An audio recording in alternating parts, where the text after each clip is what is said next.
Seafeld City has been severely affected by the incident. Citizens are advised to remain patient and await assistance. Moving on to our special segment, the Phantom Moon Brief.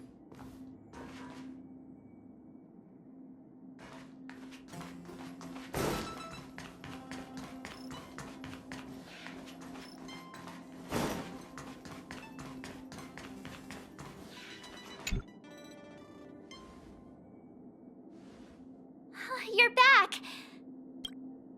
The incident that happened at Full Wish TV is causing a huge stir. Come watch the news! Hello, everyone! Welcome to our brand new segment, the Phantom Moon Brief. I'm your host, Poofy! Hi, everyone! This is your old friend, Snowy! Well then, as the Phantom Moon games reach a boiling point, and for reasons that need no explanation, we are now joining Duo Mention TV to bring you live coverage of the latest and most critical news updates. Yes, we are!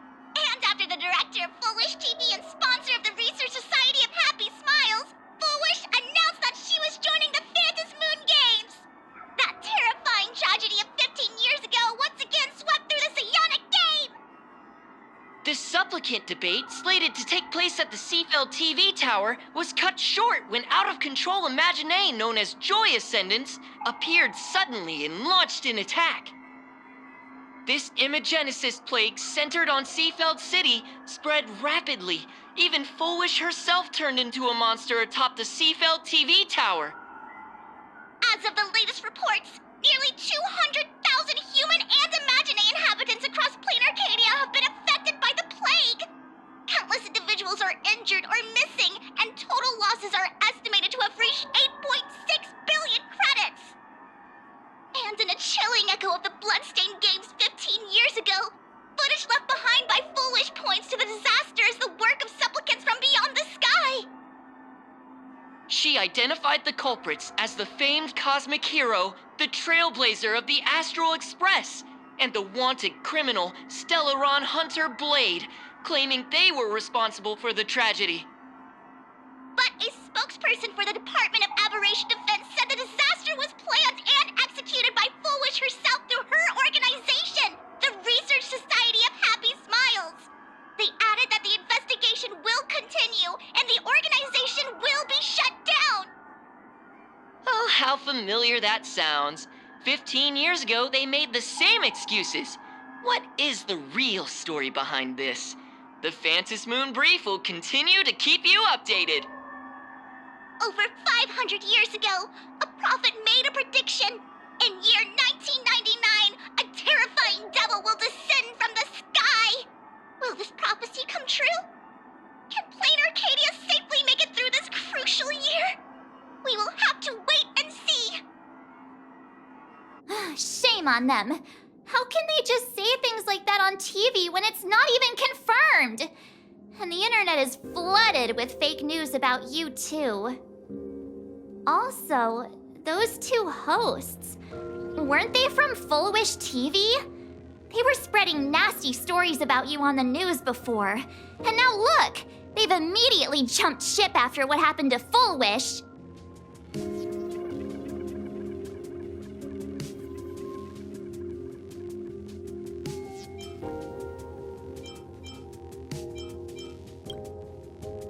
Ever since coming to Plain Arcadia, nothing surprises me anymore. I'm happy you made it back safely, but somehow, you just don't seem quite the same. Oh no. You're trying to grow up and leave me behind. Don't tell me you're becoming the next Don Hung. No! Is this what it takes to become a hero?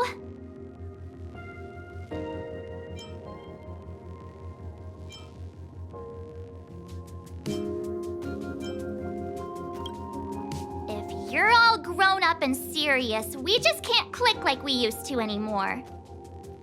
Oh, right. Tell me about what happened at the TV tower. I've heard Don Hung and Sunday's side of the story, but I haven't heard yours yet.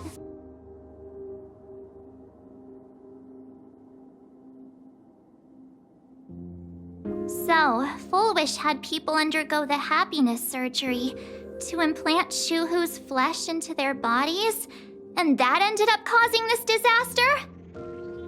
And you guys stopped the mutation from spreading, but all you managed to do was to temporarily seal Shuhu's flesh inside Blade?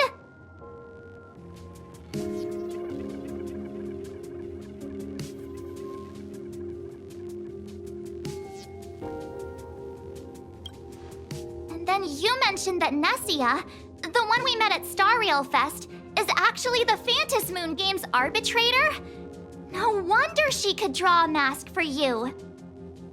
And she also asked you to go deep into the world in Canvas to warn...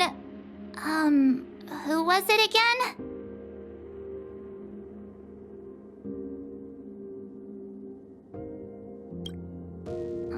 Who is that? Yes, Graphia, Himiko's ancestor. She's an artist from 1,000 years ago. Himiko's ancestor? She's still alive?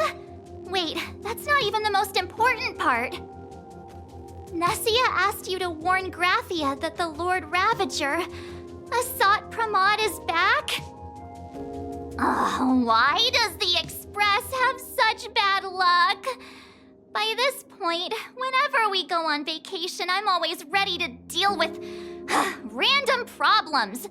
But running into another Lord Ravager while on vacation? This is way over the line. A Lord Ravager, at Venessia's request, Shuhu's flesh in Blade's body, and the unfinished Phantasmoon Games. Suddenly, there are so many things to deal with. It feels like we're juggling a bunch of eggs all at once. One slip, and it's all gonna go splat. Are you okay?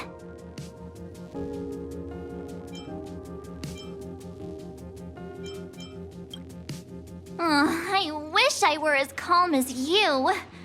I'm gonna go take a minute and collect myself.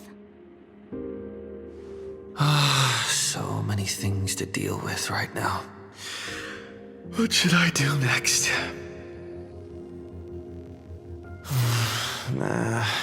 I've had a long day.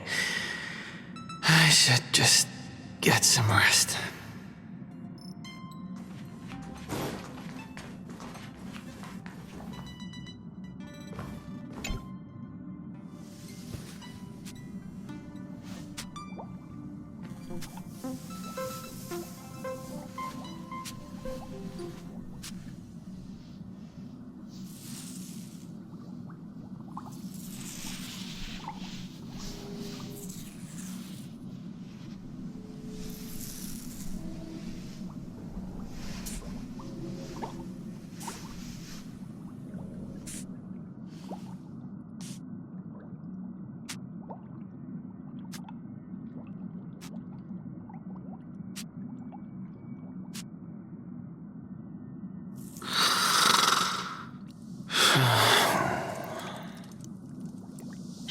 Welt, he's tired. Let him sleep.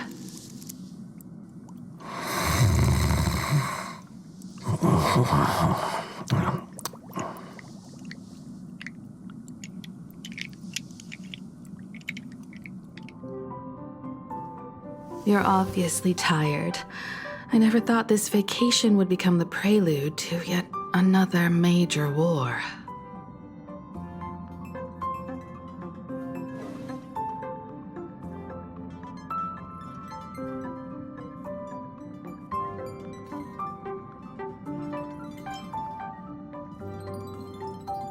From our very first steps, trouble has always followed the Nameless. But this is way too much. Look at you now. It takes me back to when I first got the Express running again. Aside from Pom Pom, I was the only crew member on board, constantly stretched thin and feeling out of my depth. All I could do was note every problem in the navigation log, one by one. A world's coordinates that needed an update. a glitch in the Express's warp system. The notes were as dense as the coordinates on the astral charts, leaving me completely overwhelmed. Back then, I never imagined the Astral Express would one day have to face a Lord Ravager. But strangely, now that the time has come again, I'm not panicking at all. Come to think of it, it's because of you. Because of all of you. Along the way, we have defeated 2 Lord Ravagers. The Nameless who guided me before I set out once told me, "Keep moving forward, and the obstacles that once felt impossible to conquer will soon be behind you. And along the way, you'll find companions who are just like you." I've seen you grow through the Phantom Moon games, becoming someone others can trust and lean on. And I heard the declaration you made atop the tower. I'm truly proud of you. That's why I want to share a story from the past with you. A promise from 15 years ago.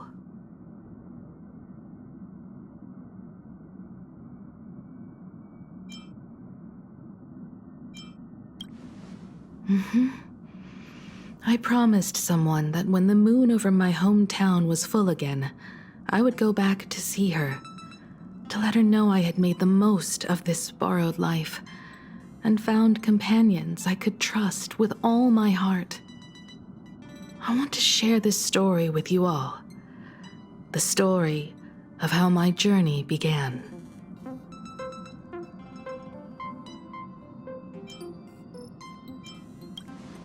It's a long story, filled with many memories of my past. I'd also like to invite you all to the place where I repaired the Express and tell you everything bit by bit. All right, it's a deal. When I return from the world in canvas, you can make us... let Shush make us some coffee, huh? Then we'll settle in and listen to your story. Speaking of the world in canvas, March told me about what Evanesia said to you. Evanesia's request was not made lightly, and she was worried for a reason. Silverwolf saw that Lord Ravager in action too. According to the records from the databank and the IPC's investigation, Asat Pramad's campaigns often span centuries, and the planets he targets all end up destroyed in freak accidents, leaving their surfaces covered in only smiling faces. 1,000 years ago, my ancestor Graphia created the world in canvas. If that was to resist Asat Pramad's invasion of Ahatopia, then could this disaster unleashed through the Phantom Moon games be the prelude to his next invasion?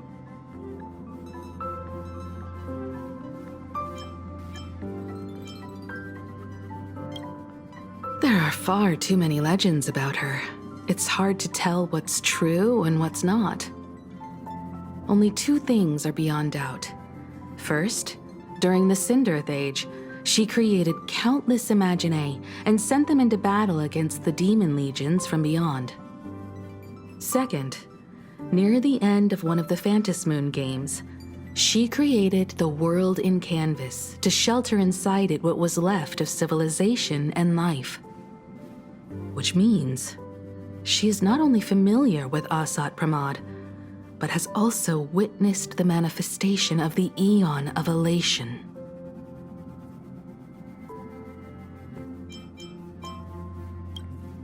Good question. As for who in Plain Arcadia knows Graphia and the world in canvas best, it's probably Pearl. She was sent here by the IPC. She should have some clues to guide us in the right direction. By the way, General Yao Guang is here. She says she wants to talk to you in private.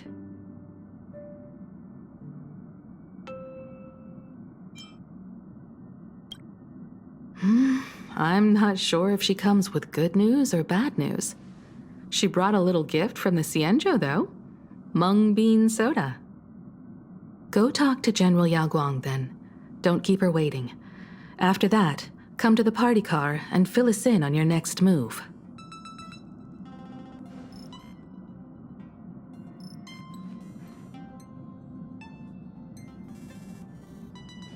Nice to meet you, Ishvara. I always thought that the arbitrator, Evanesia, would step in and punish Fullwish for the disaster she caused. But, to my surprise, it was you who defeated Fullwish. In my capacity as an Arbiter General, I extend my deepest gratitude to you for halting the plague and sparing countless lives from suffering.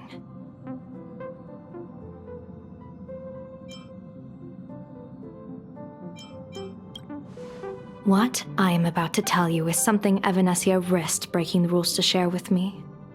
Please keep it a secret. Not a word of this leaves the Express. Sealed within Ahatopia's core is Ouroboros, the Veracity.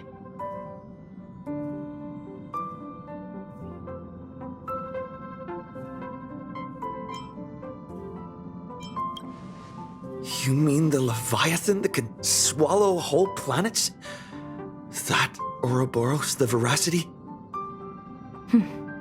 Looks like you know a thing or two about Ouroboros. I've seen that terrifying thing in Herta's simulated universe.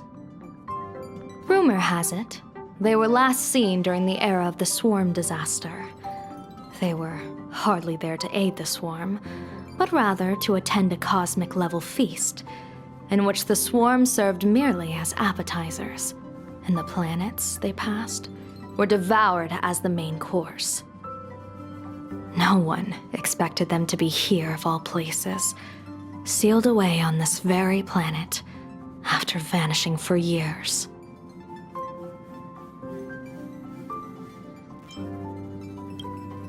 The true situation remains unknown.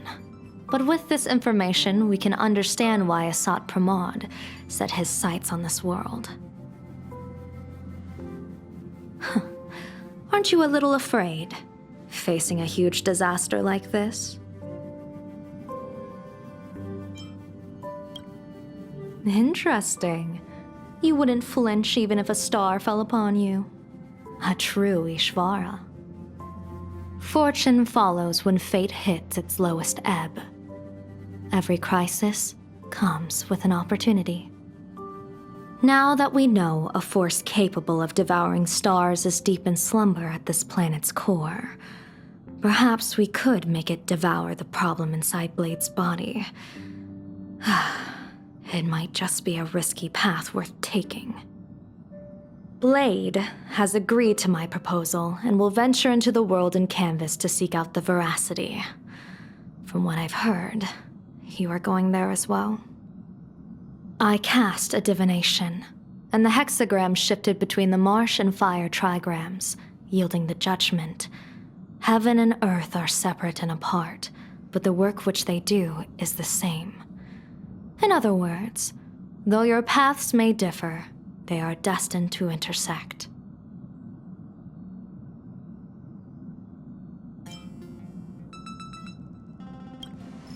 Betting? No, I don't see it that way. We are not chips laid on a gaming table, nor dice tossed at someone's whim. We trust in people, in ourselves, and in those beside us, knowing they can change the course of even the most desperate battle. That belief is what gave you the strength to overcome Fullwish. It is also the only reason I stay for this world. My purpose has never changed. I am going to draw the elation into my divination, and overturn a fate marked for great woe. I have a plan for how to handle Asat Pramod if he strikes unexpectedly, but I still need more hands to make it work.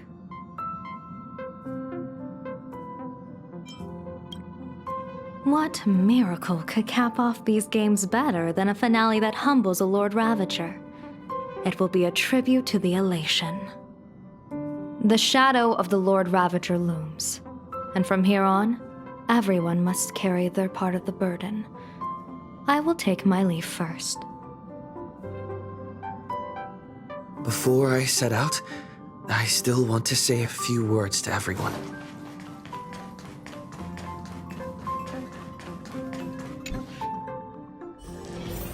What are they all up to over there?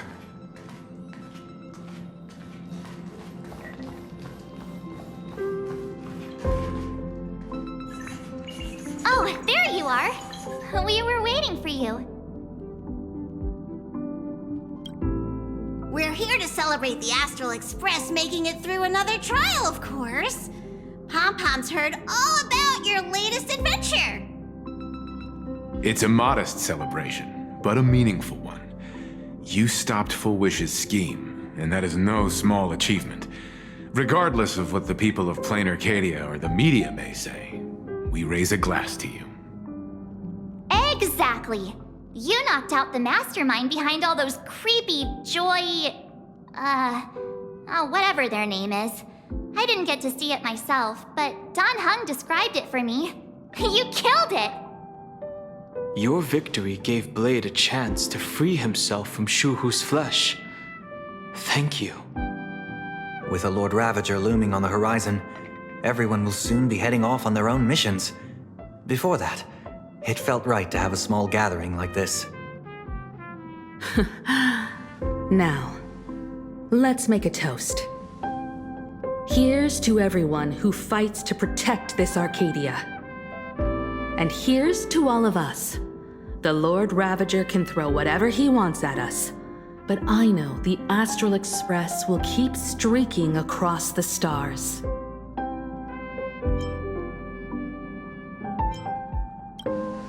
Thank you. All of you. Having you by my side is what gives me the courage to face the future.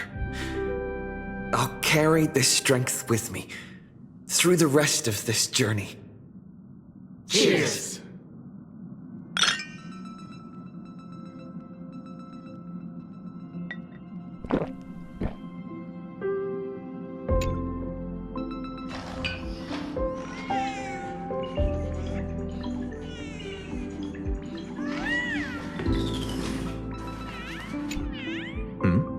Did you need something?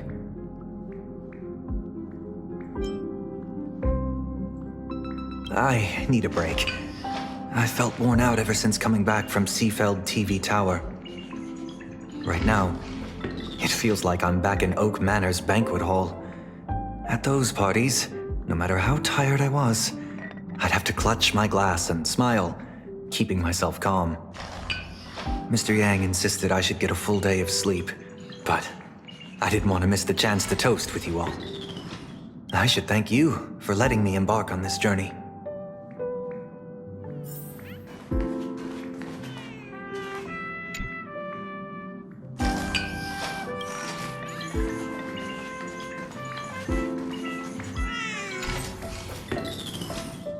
Oh, it's you!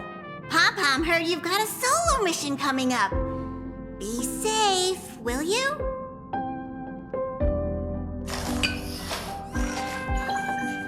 Sadly, Pom-Pom can't remember most of what happened right after the Express crashed onto this world. Pom-Pom's memory of those years is like a fogged-up Express window. No matter how hard Pom-Pom tries, Pom-Pom just can't wipe it clean. But it's okay. After passenger Himiko repaired the Express, Pom-Pom got to share a one-of-a-kind journey with all of you. How did passenger Himiko appear? That's odd. Pom-Pom can't remember a thing. All Pom-Pom recalls is having a long and fuzzy sleep, then being woken by a knock at the door. And just like that, passenger Himiko was on board. The day passenger Himiko knocked, it felt like Pom-Pom was waking up from a dream. The Express's heart started beating again and the lights flickered on one after another. Graphia? Pom-Pom hasn't. But Pom-Pom always dreams of strangers when Pom-Pom's asleep. They seem to be bustling around the Express, and there are soft clinking and clanking sounds, just like the sound of stars twinkling. But every time Pom-Pom wakes up, their faces slip away. Pom-Pom is only left with a warm and comforting feeling, knowing someone had taken good care of Pom-Pom. Safe trip! Pom-Pom will take good care of the Express while you're away.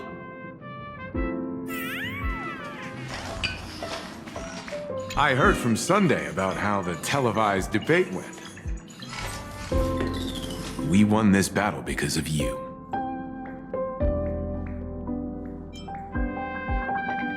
When the televised debate began, a crowd outside the station gathered to protest the Astral Express and nearly broke through the barricades. But the moment the Joy Ascendants appeared, they scattered without a second thought. I guess people know deep down which is more dangerous, a made-up villain or an actual threat. But I am more concerned about you. I've seen the footage of your fight with Full Wish. When you returned to the top of the tower, an enormous surge of power seemed to erupt from you. It reminded me a lot of when I saved you at Herta Space Station. Did you tap into the power of the Stellaron? From what I can see, you're in pretty good shape right now. The Stellaron can be awakened by a wish, but its immense power always has a way of warping reality. As the wave of wish power surged toward you, it brought hope and blessings, but also dark intentions and malice. What might it do to the Stellaron? We have no idea. Be careful with this power you have, no matter how tempting it may seem.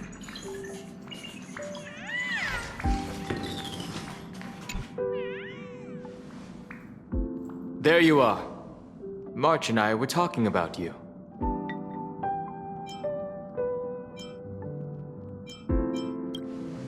You, me, and March. The three of us. Exactly! The power trio of this Express! This trip to Plain Arcadia is the first time we weren't necessarily working together toward a common goal. You dove into the Vantis Moon games. I crossed paths with that relentless old friend and foe again. As for March, well, she spent her time wandering and eating. Her perfect little vacation. Wait, hold up! How come all I get is wandering and eating? I grab plenty of comics as well. I call it cultural exploration. With a little extra time for me to recharge, of course. Right? Now that we're having this little break, it hit me that I might have neglected you and March.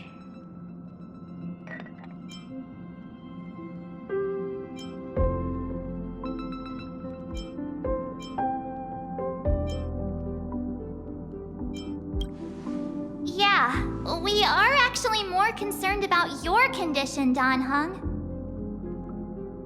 Blade has accepted General Yao Guang's proposal. Perhaps he has finally moved on from past grudges and that abundance curse, and is now ready to do something for himself.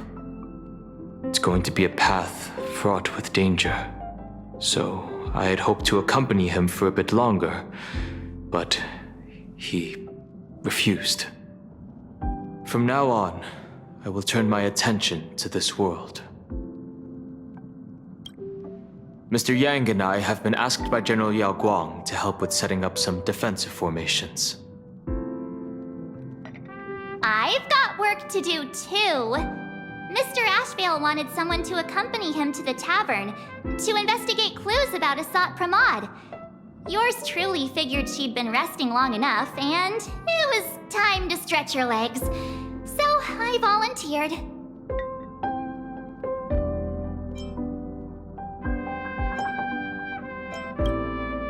No problem.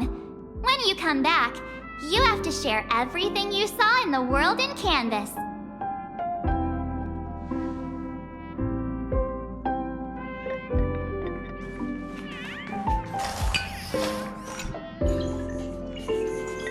Just in time. I've talked to Madame Pearl. She will handle all the arrangements for your passage, so you can enter the world in canvas to find my ancestor Graphia.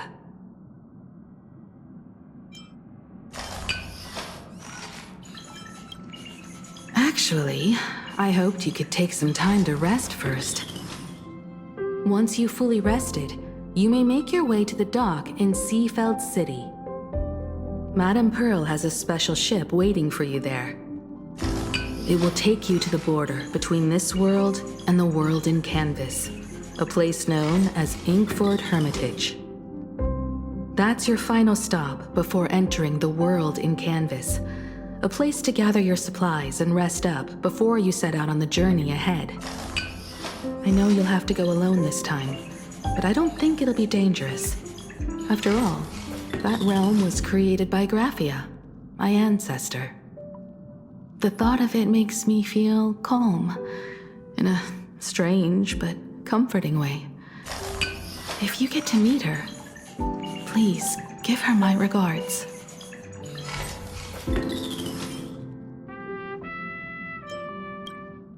I am indeed quite curious. I'd love to see this ancestor of mine for myself, and hear her story in her own words. But someone must stay here and keep watch. Madame Pearl wishes to confer with me and General Yao Guang about our next steps in dealing with Asat Pramod.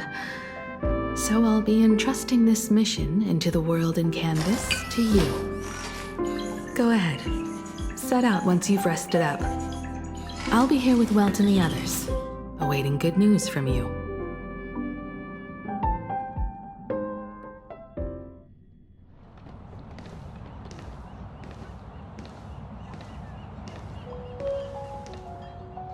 In other words, that woman wants you to take Shuhu and jump straight into the Veracity and leave the rest to the Eon's stomach acid?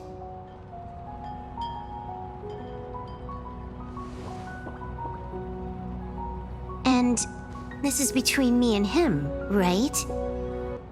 Why are you tagging along? Relax. I'll say my goodbyes and be gone. A dignified funeral, If you ask me, this ending is indeed grand enough. I don't care about any of that. There's only one thing I care about. Does he have to die? Here's a piece of advice, little cub. Whether he lives or dies is his choice. That's the one thing you don't get to decide for him.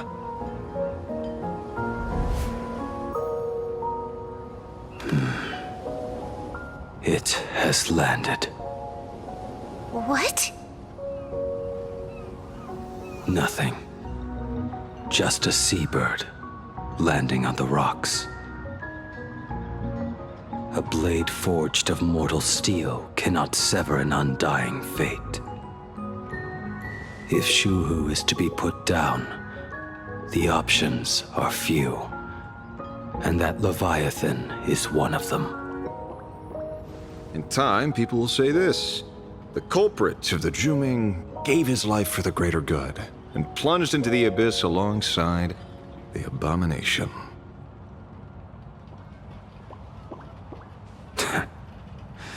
I'm not as noble as you make it sound. Many years ago, you invited me to join the Galaxy Rangers. I refused for one reason. I'm a petty man. I was never born to carry some greater good. This is between Shuhu and me. Nothing more. Can't argue with that. A Galaxy Ranger through and through. Well then, I won't say anything more. Blade, you sure about this? For years, death has clung to me like a curse, etched into my bones. If there is a chance to make a god feel the same pain, I would do it, even if this body is reduced to ash. As for everyone else, there's no need to drag them into this.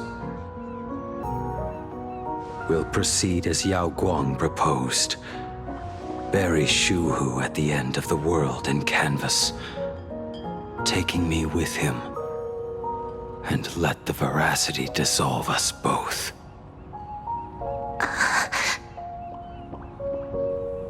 Take care.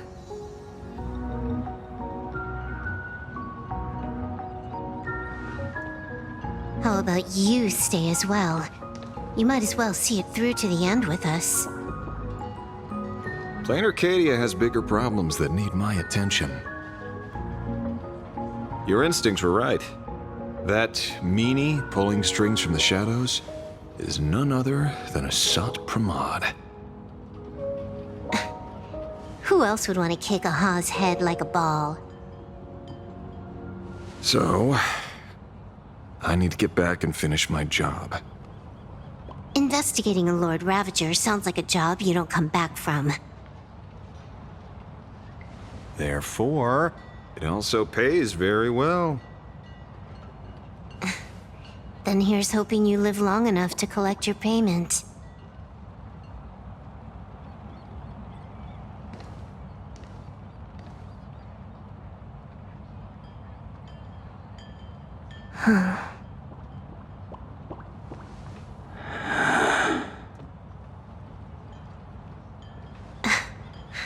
Every time, when it's just the two of us, you go quiet. You know what I'm going to say. The seabird's flown off.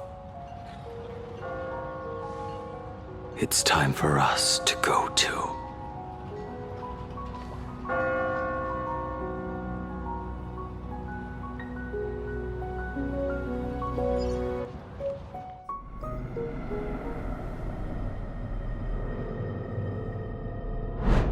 The terror slumbering at the heart of plain Arcadia is Ouroboros.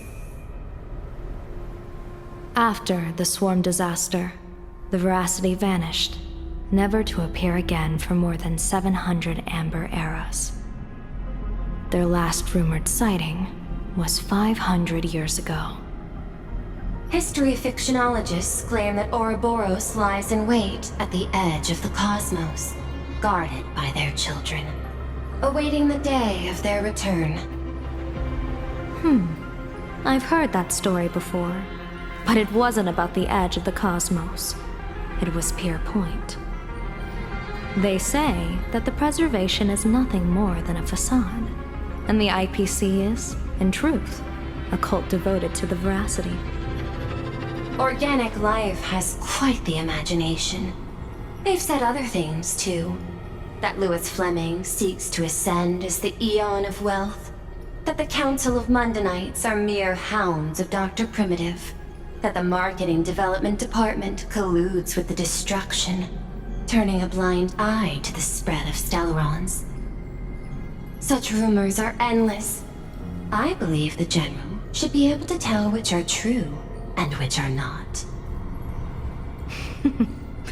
I've never heard the last one, so let's assume it's the only one that's true.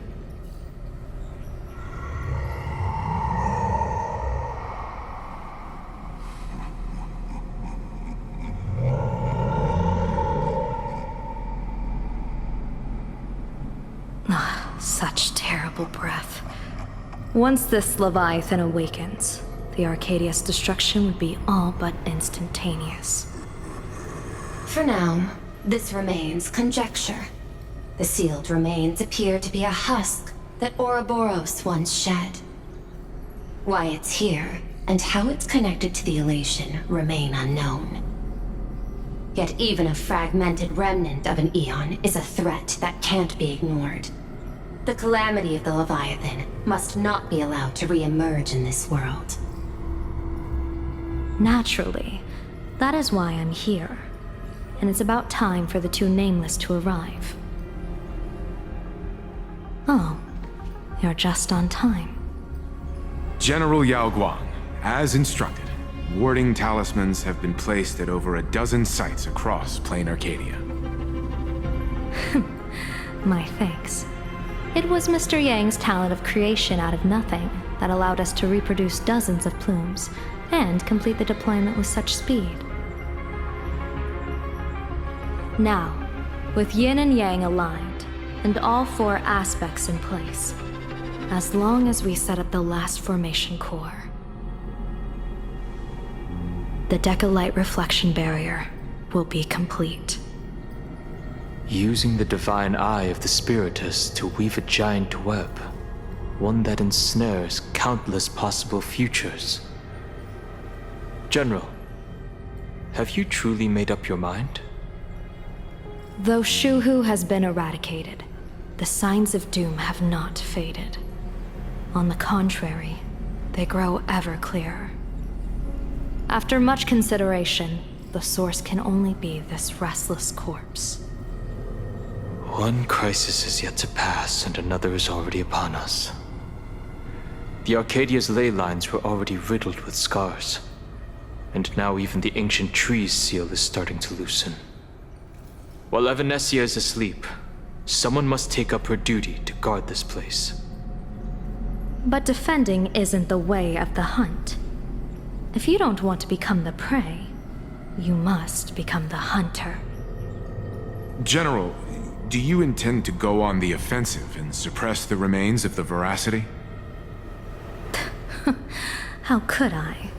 The Joy Seeker could barely confine that husk using the Abundance's ambrosial arbor as its cage. I'm not that arrogant as to place myself alongside the gods. I'm not here to guard against an Eon, but against a lesser menace. Lord Ravager Asat Pramod. This barrier is prepared for him. Asat Pramod has been meddling with the game from the shadows. His intentions unclear. We know little about him or the Veracity. By chance, however, a friendly citizen has provided us with intel. Ouroboros' remains are in Ahatopia, aren't they? Silence is an answer in itself. I've seen that reaction too many times. I'm not surprised that you were the first to discover it. You were in the Torn Scroll too. The probability of you noticing was 24%. That's a little low, don't you think? I'd put it at well over 90. What I don't understand is this. There were countless ways to verify your hypothesis, yet you chose the most unconventional one. You bypassed security and broke into the building to confront me in person. What is your objective? This is no confrontation. It's a warning, Madam Pearl. I'm a security officer, and there is only one reason I'm here. While everyone else is fixated on the Phantasmoon games, only the Department of Aberration Defense is watching other places. Like the location where the new Herald of Death case was closed? Correct. The incident involved 4 Daybreak warriors, 3 nameless, 1 detective, and 1 officer. But just moments ago, a 10th set of footprints appeared at the scene. After the investigation, we learned that the traces were left deliberately. A blatant provocation. The Lord Ravager bent on destroying the Elation came uninvited. Make no mistake. Plain Arcadia is a stage he chose with care, and drawing the Abundance into the fray was hardly a whim. Our top priority is to dispose of Shuhu's flesh properly to prevent it from falling into the wrong hands and causing another calamity. That said, we cannot afford to ignore Asat Pramod's next move. This giant web is prepared for that very purpose. Once the entire planet is folded into the divination's trajectory, under the gaze of the Omnitia, all possibilities will be laid bare.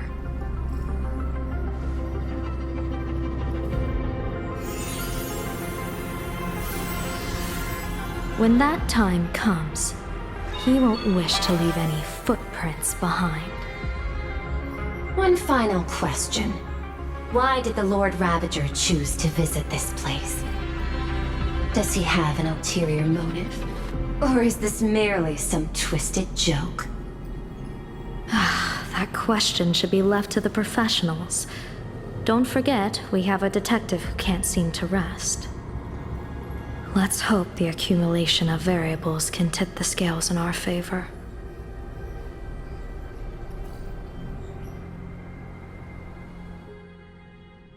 And so the people set out, and the gondola, bound for distant lands, set sail.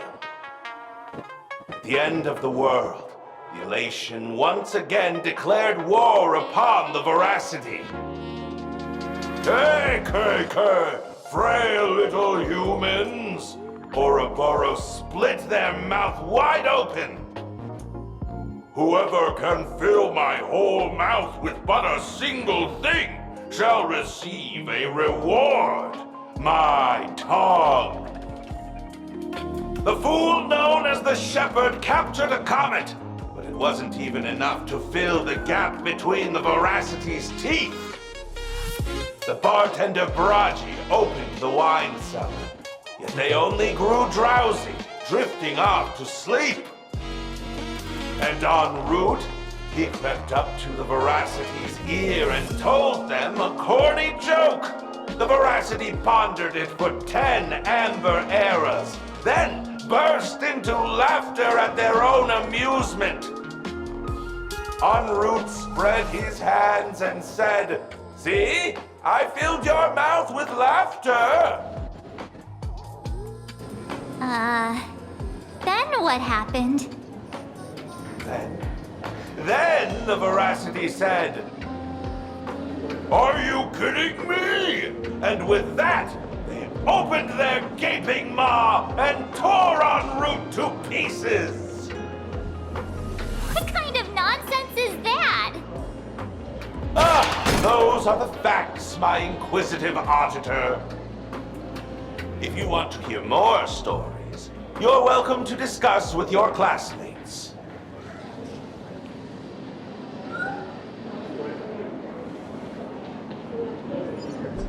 We came here to investigate the Veracity and Asat Pramod, but all we got were stories that only a 3-year-old would believe.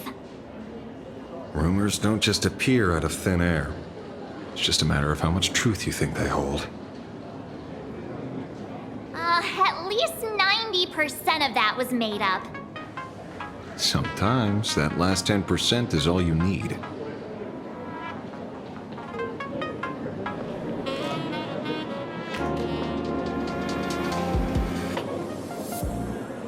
Oh, plenty of bystanders around. Let's hear what they have to say.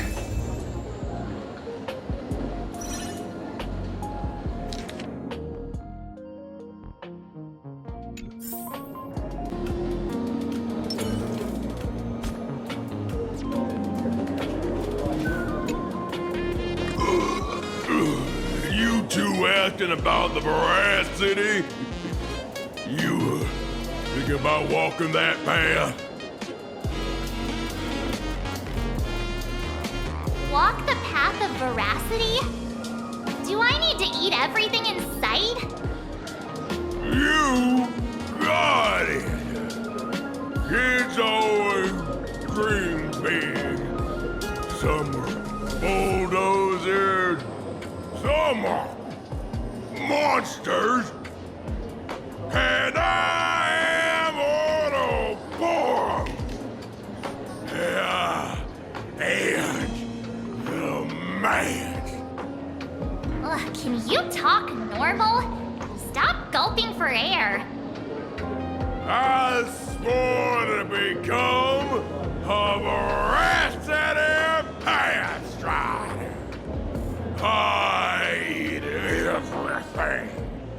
Tasty, nasty, anything I could chew. Finally, I pinched my nose and swallowed loose mouth, and they looked at Ouroboros? Nah. Ah! Very regrettable. Enough already. I'm telling you, it was all bluffing. The fools didn't lose. Poor Root and Dorothy, who the veracity wasn't looking, rolled up there, then poof! They were gone. Even Thomas I already found. You should be putting this much effort into your studies!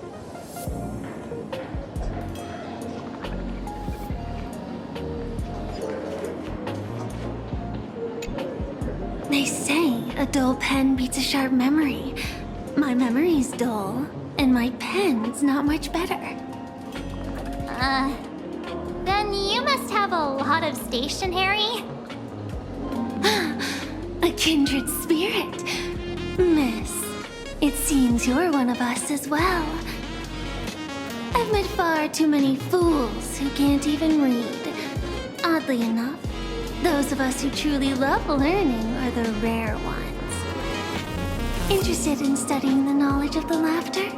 I have a reference book here. You can have it.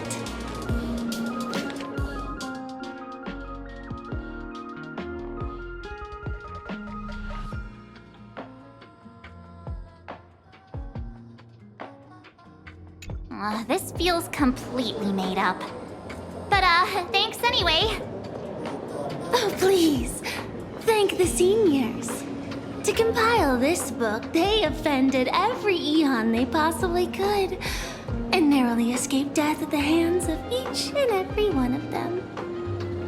As for me, I'm just the one who keeps the books circulating.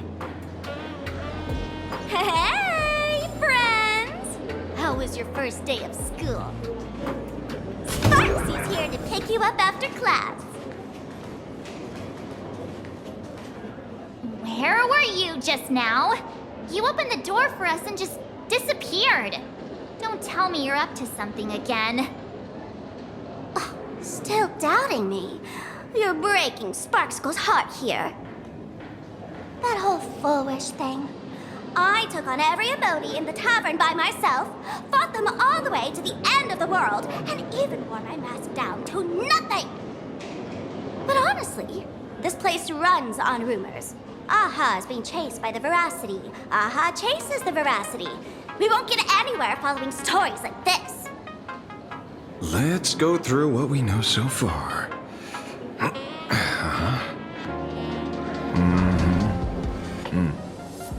Ooh.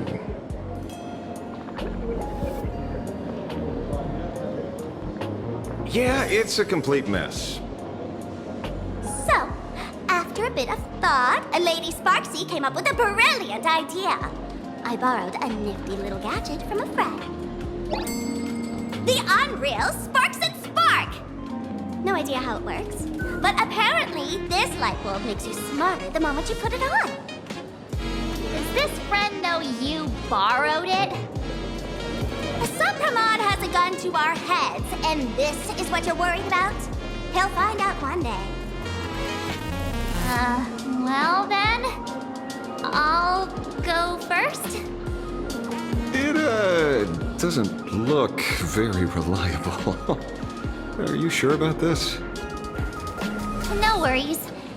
If anything goes wrong, the friend in my head will protect me.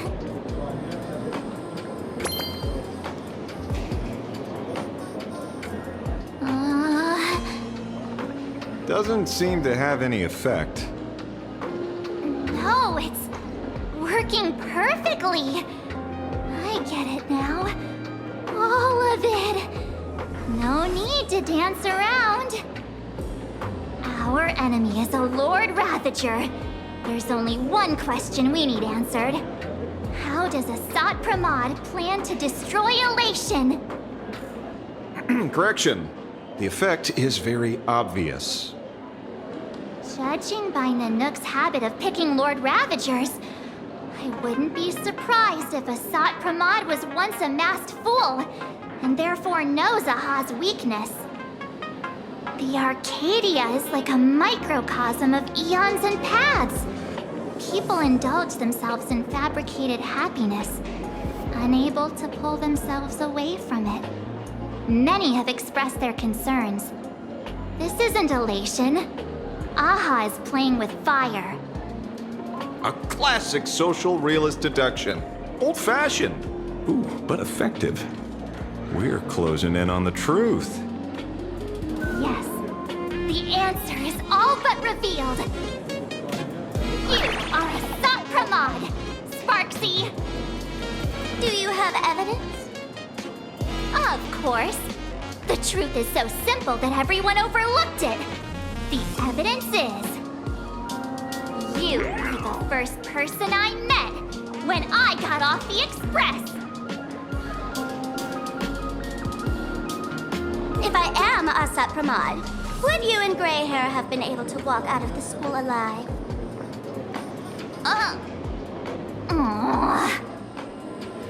Yeah, fair point. Just take that thing off already. That's weird. I thought I was on the right track. Let me give you a lesson. Deduction isn't about people skills. It's about smart tricks and flawless logic.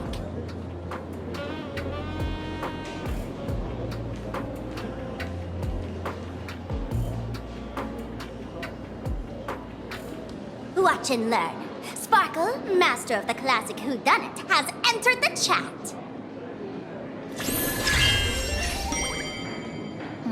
You changed your clothes just for this?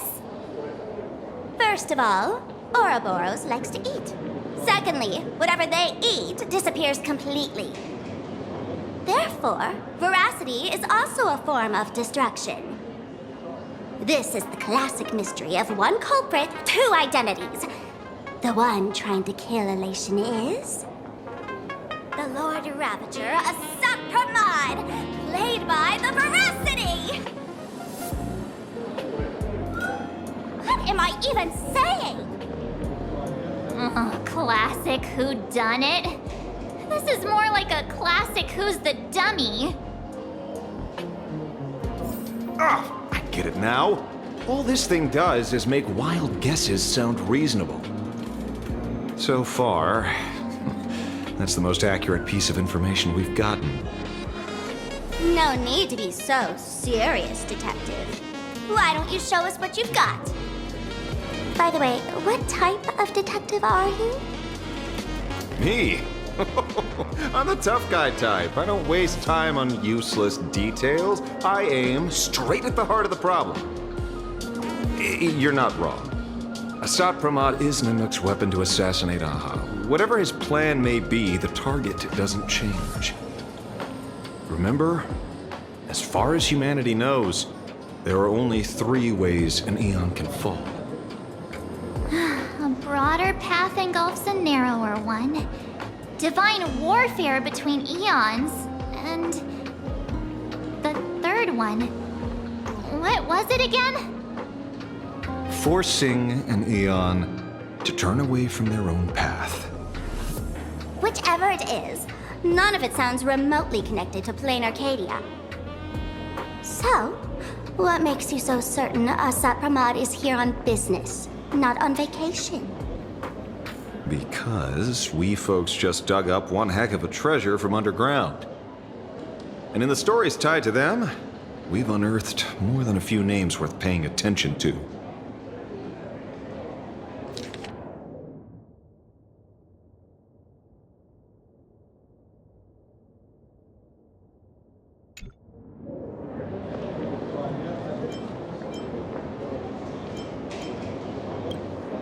An old pal who can't stop lying. He goes on and on about death being a solitary feast, but I just saw him last week, alive.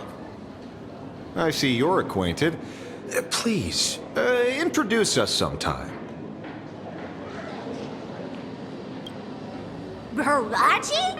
Forget it! He's good behind the bar, but slippery as an eel. Ask him to work for Nanook, and he'd run away on the spot. The former bartender of the tavern, everyone knows him. Couldn't be him.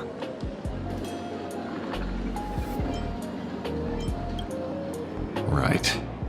He's the one I can't stop thinking about. The stories change every time, but they all circle back to the same logic. En route defeated the Veracity by some means.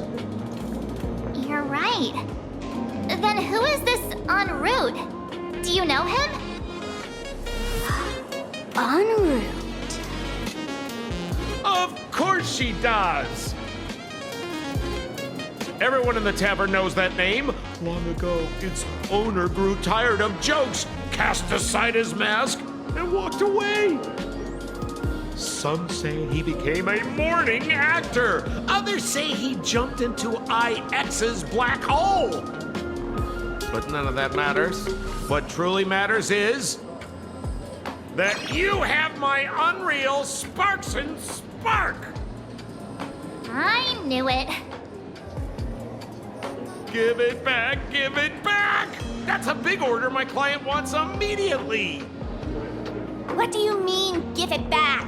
It just wandered off, and I happened to find it on the way, so I brought it home. You want it? Here, take it now. Absolutely not. Wait, right now? This doesn't sound like you at all. No. If it's a no, it's a no. Guess I'll keep it. Bye-bye.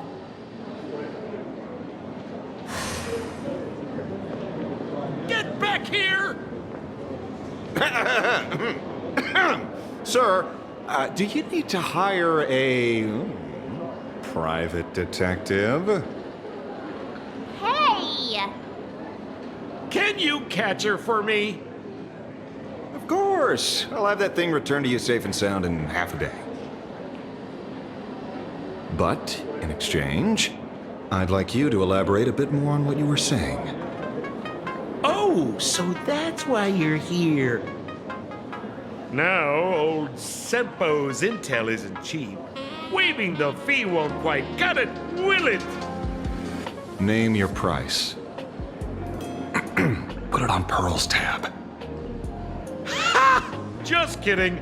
Money talks boring. Besides, the Astral Express and I go way back. Oh, and I wouldn't scam you two.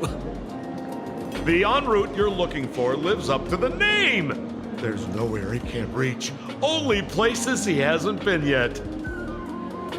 He's the gold standard of the masked fools. He only shows up where he's least welcome. A morning actor's stage, a friend's wedding, even inside the Veracity's mouth. All for the sake of a good laugh. Oh. That lines up. Sounds like the origin of the legend. So, he's a friend of yours? Not a chance! Back when old Sempo was still a kid, En route was already a name in the history books. He left the tavern during the Second Prosperity. They say after hearing 30 trillion jokes, he never laughed again. Before he left, En route said one thing that, at the time, no one cared about. Elation has been dead for a long time. Where did he go after he left the tavern? The tavern has 10,000 mouths, all telling different stories. All I know is this. He said he was headed for the true world's end, and then he vanished without a trace. How do you know all this? Oh, I've been around long enough to have my own channels. Just trust old Sempo. And about catching Sparksy? Leave it to me. I keep my word.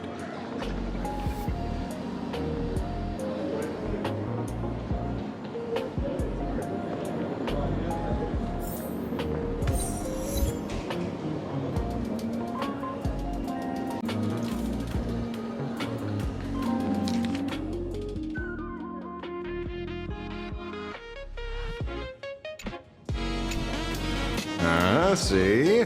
You only need that 10% of the story to be true. The last thing he said was really scary. So many unanswered questions about en route. He has to be tied to Asat Pramod somehow. But our leads at the tavern have run their course. Let's go pay a visit to another expert next.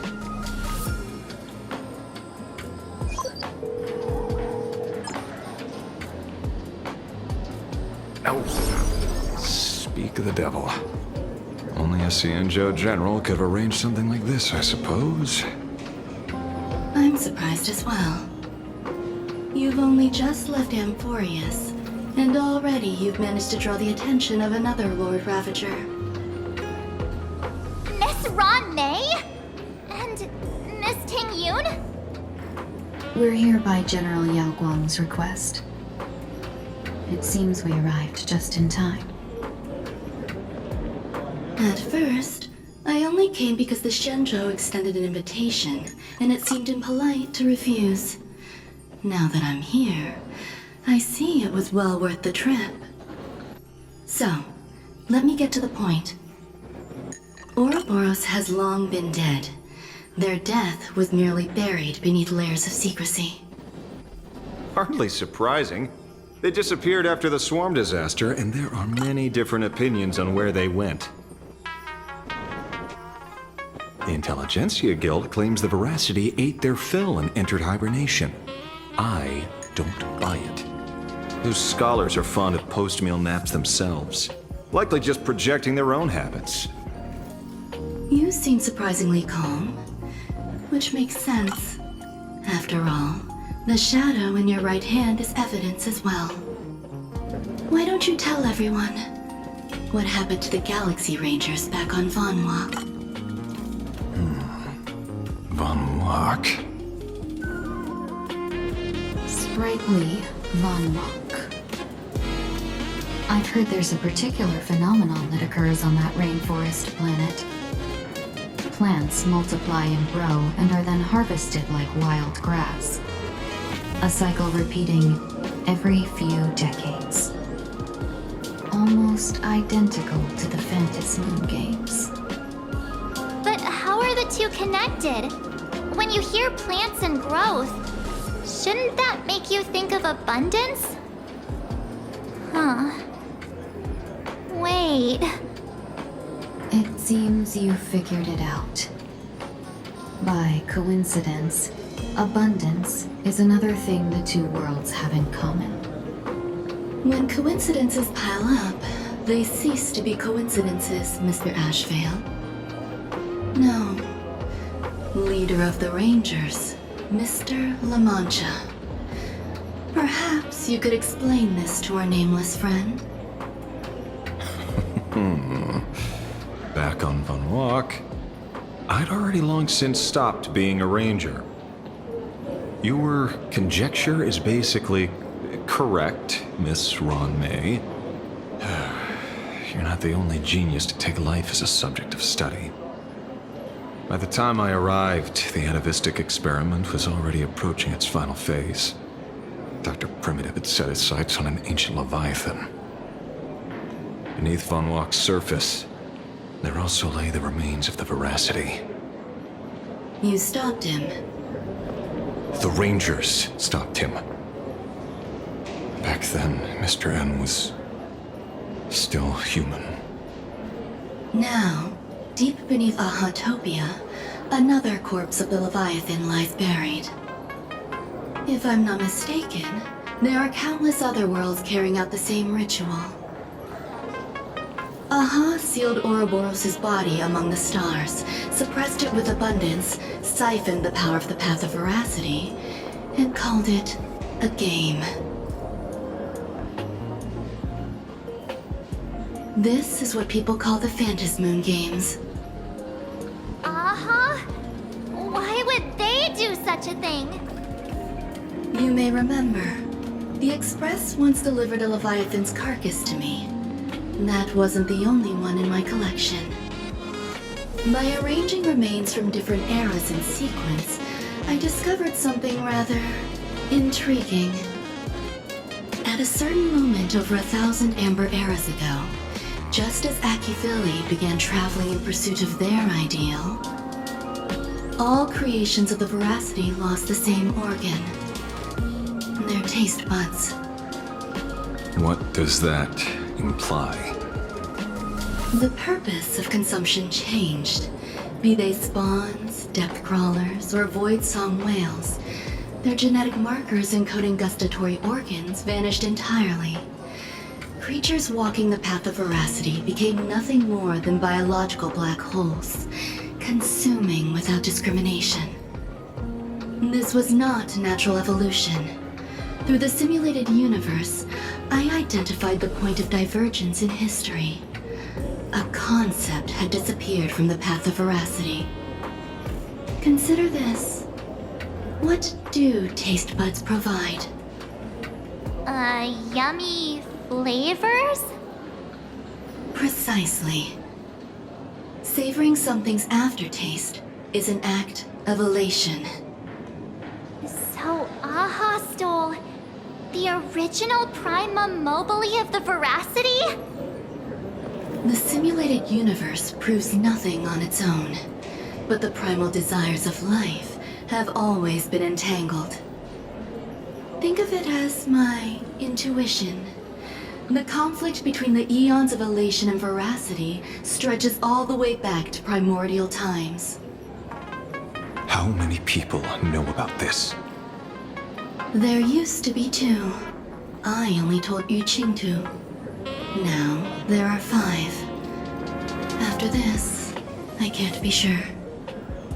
Exploit the old conflict between Aha and Ouroboros to ignite a divine war, or allow intersecting paths to devour one another. Of the 3 known ways to kill an Eon, the Arcadia fulfills at least 2. Now who still thinks Asap Pramod is here on vacation? But you still haven't explained where it came from. You mean the shadow? It has nothing to do with Funlock. Oh? Call it a twist of fate. This isn't my first encounter with the Astral Express, nor my first time dealing with a Lord Ravager. When my home was destroyed by Zulo, I had a brief encounter with a former navigator. A navigator of the Express? Yes. Starseer, I see. He'd already retired by then. He was the one who told me about the Shadow. According to IC, it was one of many remnants left behind when the Express first carved paths along the edges of the cosmos. I led the Rangers to suppress the Shadow, and devised the plan to assassinate Zulo. But I never learned why it was there in the first place. Don't you find it strange, Mr. Ashvale? Strange? When coincidences pile up, they cease to be coincidences. Like an experiment with results that are too perfect, it's enough to send a chill down your spine. If you don't mind, let's walk through the whole thing once more. Earlier, what did you 2 uncover in the tavern? Someone suspected to be Asap Pramod knew about the Veracity's secret. Before disappearing, he said he was headed for the end of the world. And then? Who did he say the Shadow belonged to? A former navigator. The Shadow was a remnant left behind when he charted the cosmos.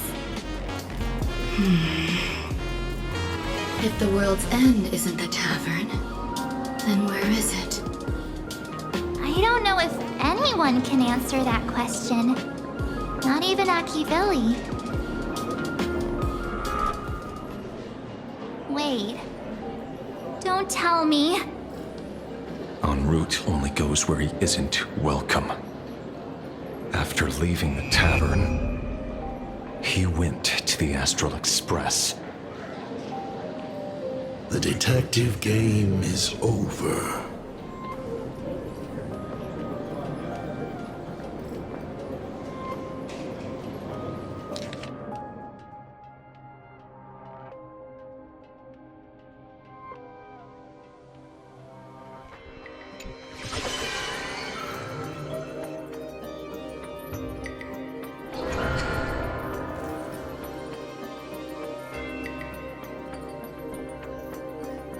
I have to say, not many people can make me change my plans.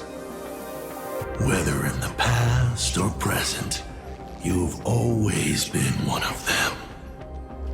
So, it is you. You know how it is, kid.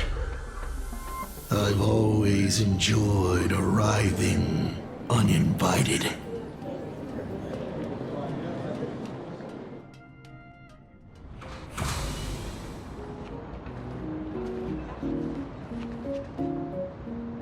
Pearl said she would arrange a ferry to pick us up at the Seafeld City dock. The place we're going to holds clues about Graphia? Really? Validate your own ticket before boarding and be a model passenger. We wish you a pleasant journey.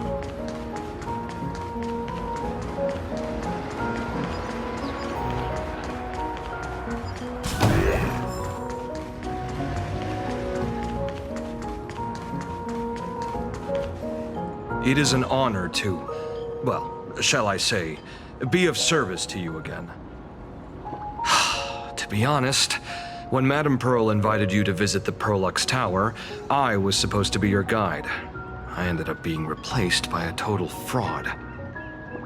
My name is Feld. By order of Madame Pearl, I will be escorting you to your destination. You are too kind. I followed the battle in Seafeld City very closely. Serving a hero such as yourself is a true privilege. I assume Madame Pearl has already briefed you on our destination? I see. It so happens that Madame Pearl is tied up with an unforeseen event, so allow me to brief you in her stead.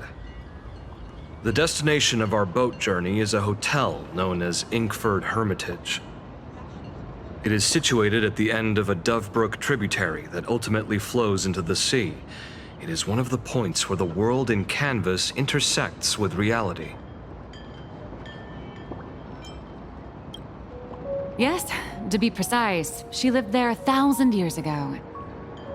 Legend says the miraculous encanvassing of the mortal world happened there. Would Madame Pearl, a die-hard fan, pass up a sacred site like that? Word is that Madame Pearl just flicked her wrist, signed a check with an astronomical figure, and bought the whole plot of land. She also snatched up every single piece of Graphia's lost works she could find without bothering to verify their authenticity. Whew, I guess money really does let you do whatever you want. That's not even the half of it. I don't know where her obsession comes from, but she's dead set on the idea that Graphia is still alive. If she gets even a whiff of anything remotely related to Graphia, she's got her people on it at the snap of a finger. But all they could find were Imagine knockoffs, random, pretty redheads based on nothing but imagination. I bet her reaction went something like this. Objective. Locate the original. Error. Detecting excessive quantity of low-quality merchandise. You! I remember you! You're that fraudster from Perlux Tower! Perlux Tower? I've never set foot in that place in my life. Oh, I know it's you. I've seen the footage. You're wearing the exact same outfit. Oh, a slip-up in an otherwise perfect plan. Relax. Your job is safe this time. Cut it out, you scoundrel! You can't talk your way out of this. Who exactly are you? This is the author of Fluffy Across the Blue, Blurry QR Cult. Huh. Is that so? My apologies. How rude of me. Miss Colt, it's an honor to finally see the face behind the work. Please pardon my yelling. I didn't know. No worries, no worries.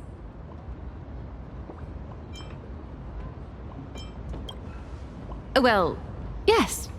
Would you believe it if I said I was going on vacation? Miss Blurry QR Colt, let's be clear.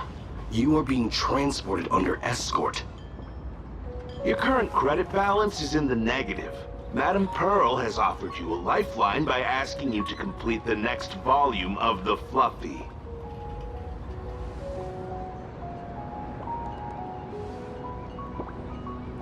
Whoa, this is not my fault. Remember Alloy King Pom Pom from Pearl X Tower? I tried to put everything on Pearl's tab, but she found out and charged it back to me. Who knew a figurine could be so expensive? It cost me more than my entire savings.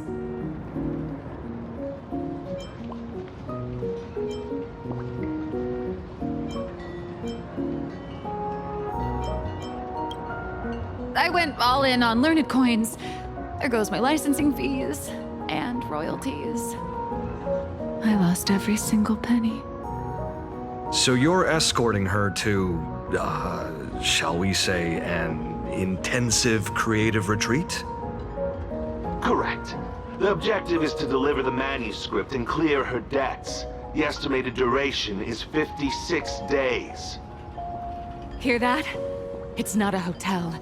It's hell, where you get whipped for not finishing your scripts on time.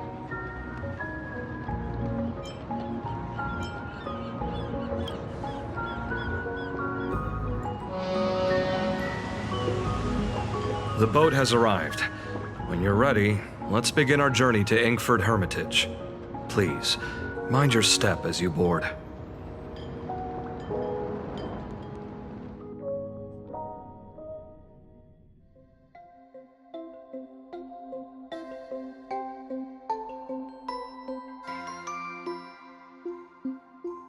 We have arrived. This is the snowy shore of the canvas world, Inkford Hermitage. Are those Wispe floating on the water?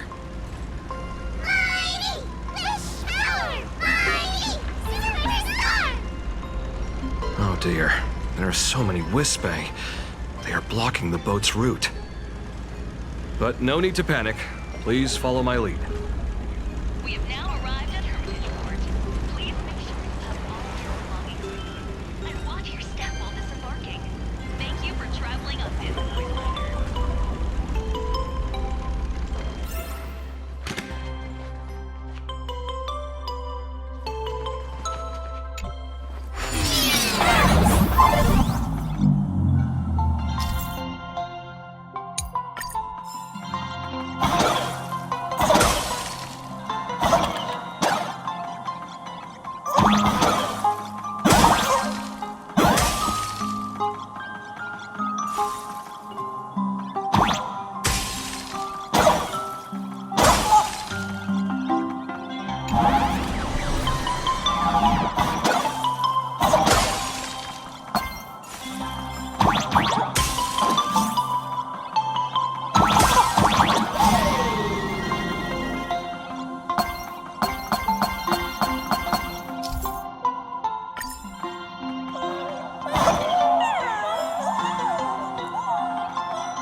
Whew, a safe docking. For a second, I thought we were going to hit an iceberg or something.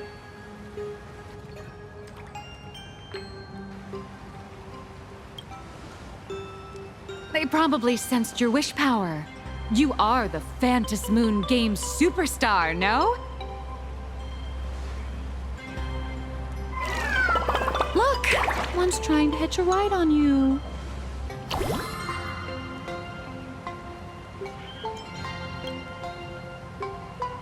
Must have been when we came ashore. Oh, what a devoted fan.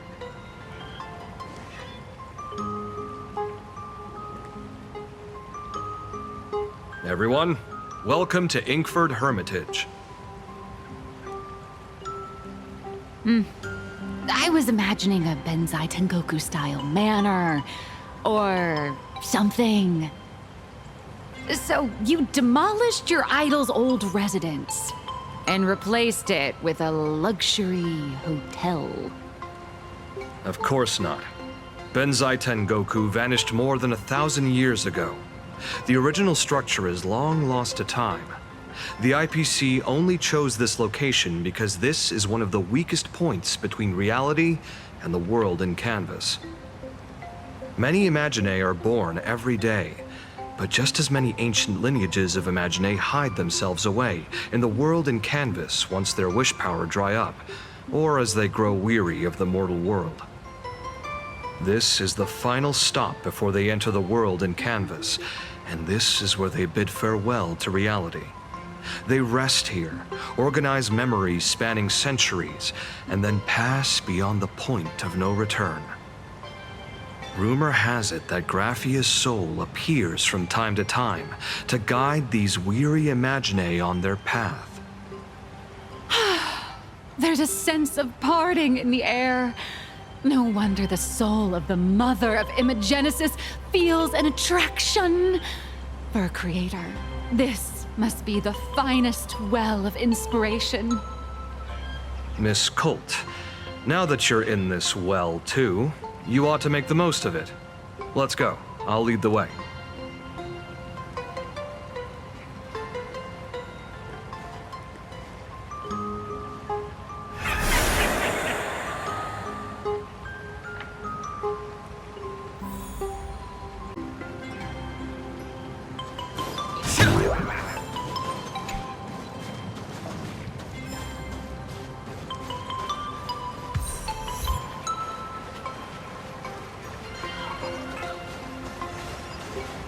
A will of metal and stone.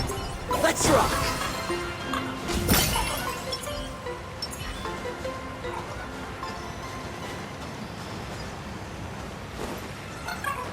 Is that...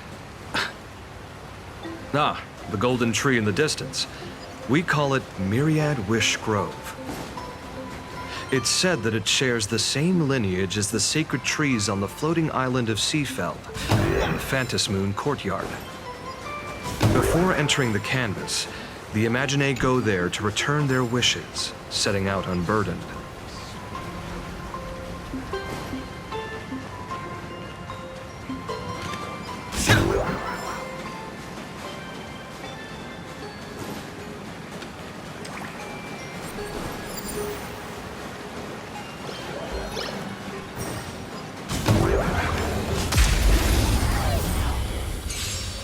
Earth shatters, heaven trembles!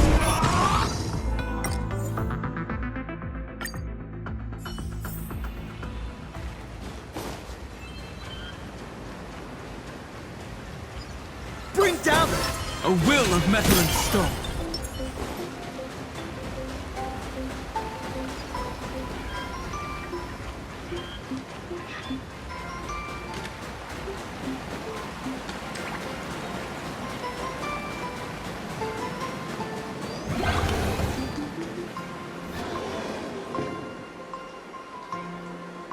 We have arrived.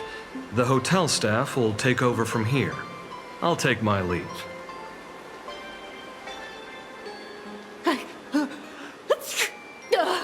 Oh, it's freezing. It's cold enough for a typical snowstorm mansion murder mystery.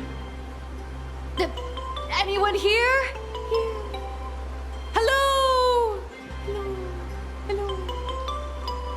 Honored guests, my apologies for the late welcome.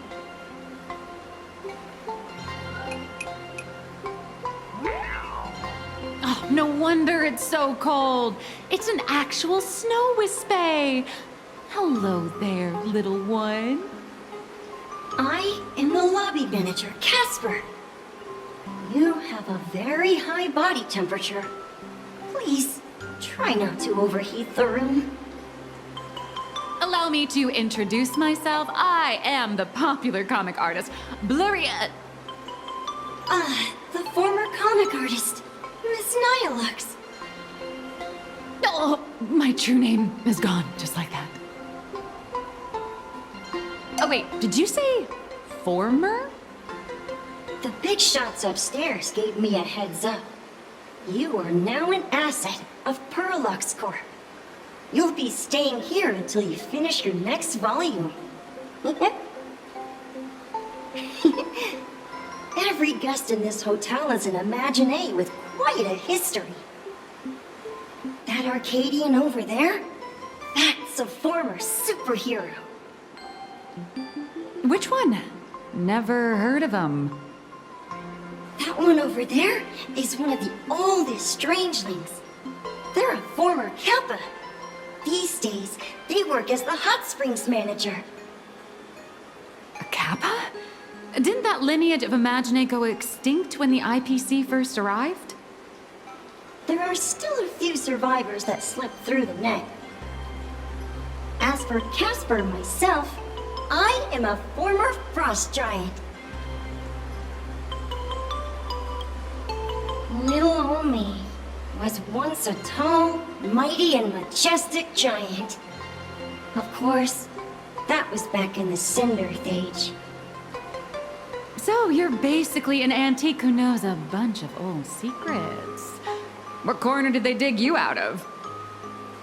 From a block of ice. It is sad how a giant block of ice melts into tiny pieces over time. I have forgotten the names of most of my friends. And I have not tasted a crispy, charred Void Ranger in a long, long while now.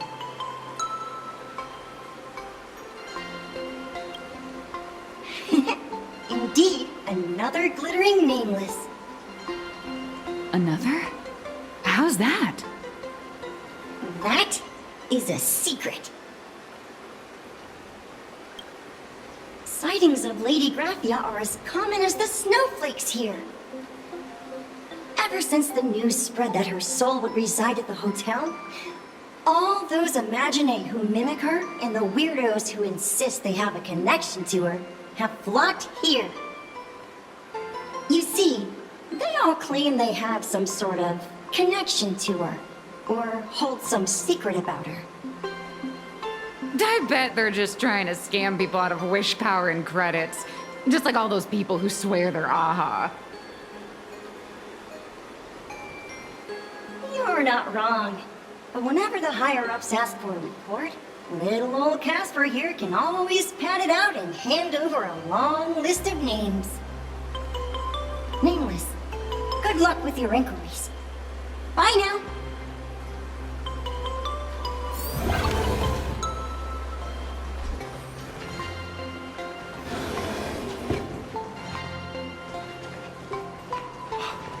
I heard? You can see me, and I shall hide no longer.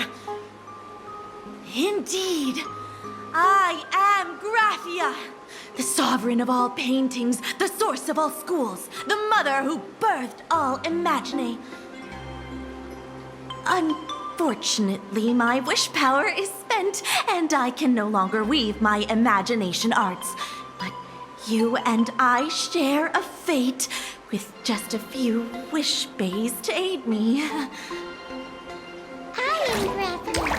If you're giving away wish bays, you should give them to me. No, I am Graphia. Does this red armor not make it obvious?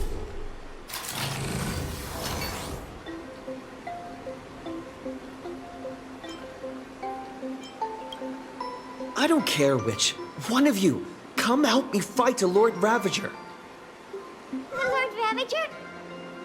To be honest, we are Graphia, but we're not Graphia. Simply put, We are Imaginae born from people's imaginations of Graphia. As for me, I was sketched by a rather unskilled illustrator for a history textbook, which explains why I look a bit rough.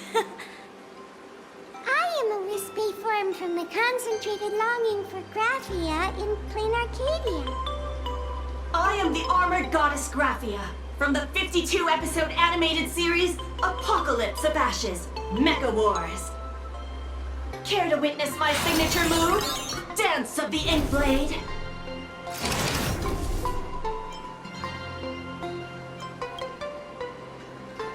If you're looking for the real Graphia, I'd suggest you give up.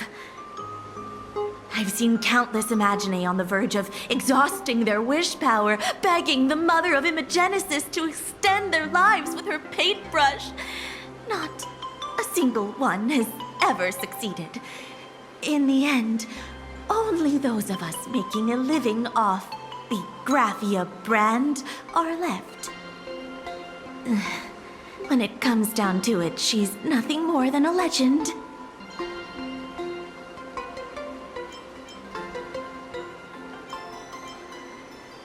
As I suspected, finding Graphia was never going to be easy. Besides us, there are plenty of ancient Imaginae living here, ones that have long gone extinct elsewhere. Some even claim to be original works by Graphia herself. If you're serious about finding Graphia, you should try asking them. I heard Graphia is still here in this hotel. I spent my whole life doing hard labor in a frozen wasteland. Death rewards me with... Tell me, is there still a chance for me to turn? So, you're here looking for Graphia's whereabouts on behalf of that Intellitron executive. I think it's unlikely that the mother of Imagenesis will see her.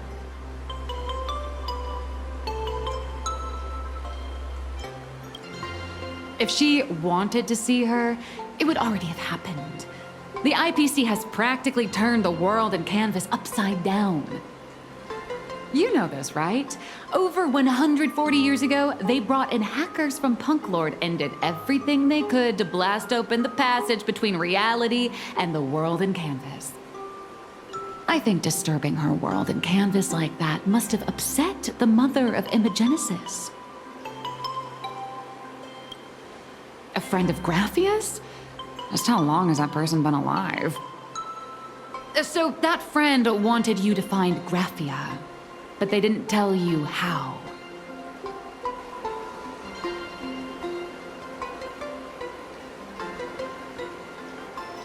The only thing Avanesia left that could be a token is the mask she painted herself, right? Normally, I'd suggest you play that little snow puff ball for info. That good luck with your inquiries line definitely had a subtext.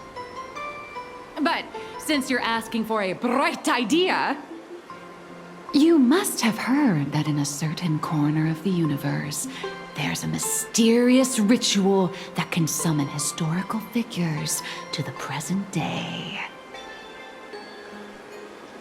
The Holy Grail War!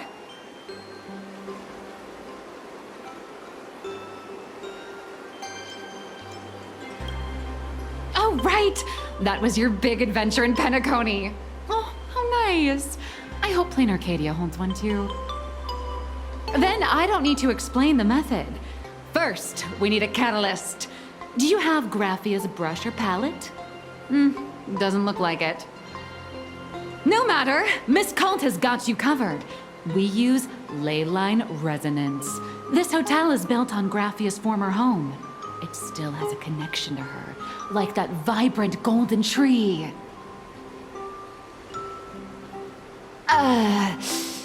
Wait, you aren't actually falling for this, are you?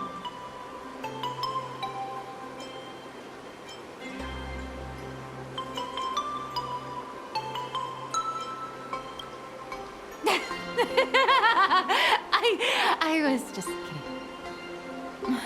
Sorry. I was just trying to lift the mood.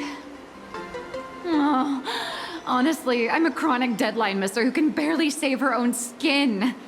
How am I supposed to help you? I've heard enough. Break time is over, Miss Nihilux. Now that you understand your situation, stop wasting time. Start drawing!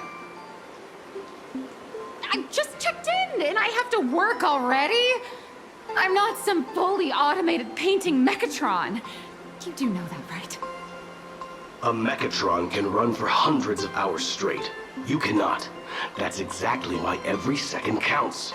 Now right this second, start increasing your value as a quality asset. Hey, wait! This is kidnapping! Little raccoon, help me!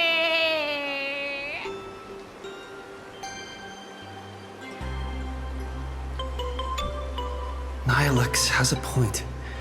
If that Casper guy is a survivor from the Cinderith Age, maybe he really does know something.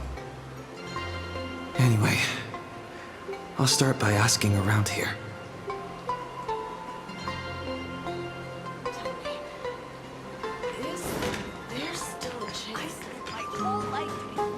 Please don't linger around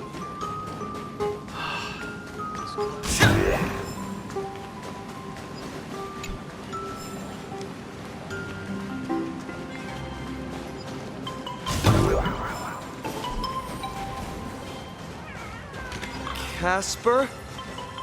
Are you there? Nope. I'm not.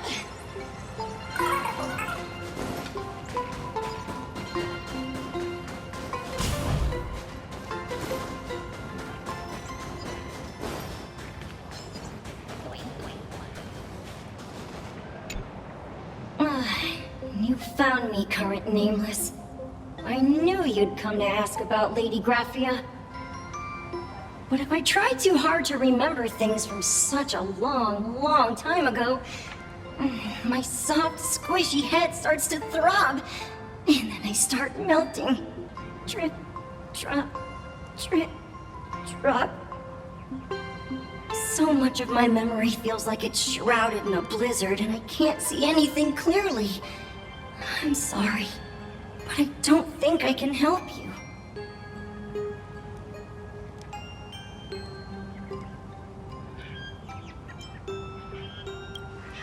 A snowball fight? The game, the name, it feels so familiar. It feels like I had snowball fights every single day a long time ago. Shaping the snow into balls and flinging them at whatever strange intruders came barging in. Well then, come at me, Nameless. I'm a snowball fight veteran. I won't lose.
You'd better be good at dodging, nameless!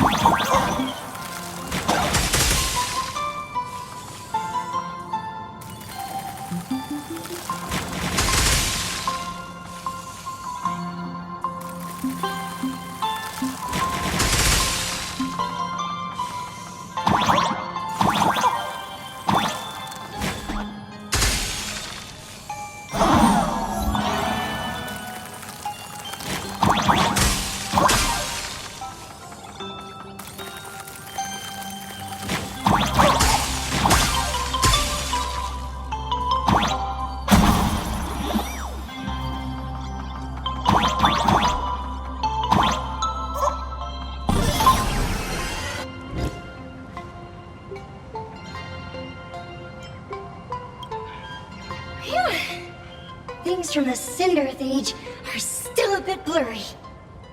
But I definitely met Lady Graphia. I had snowball fights with her.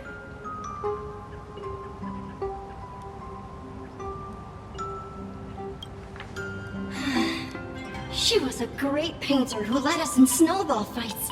She'd even paint portraits for everyone.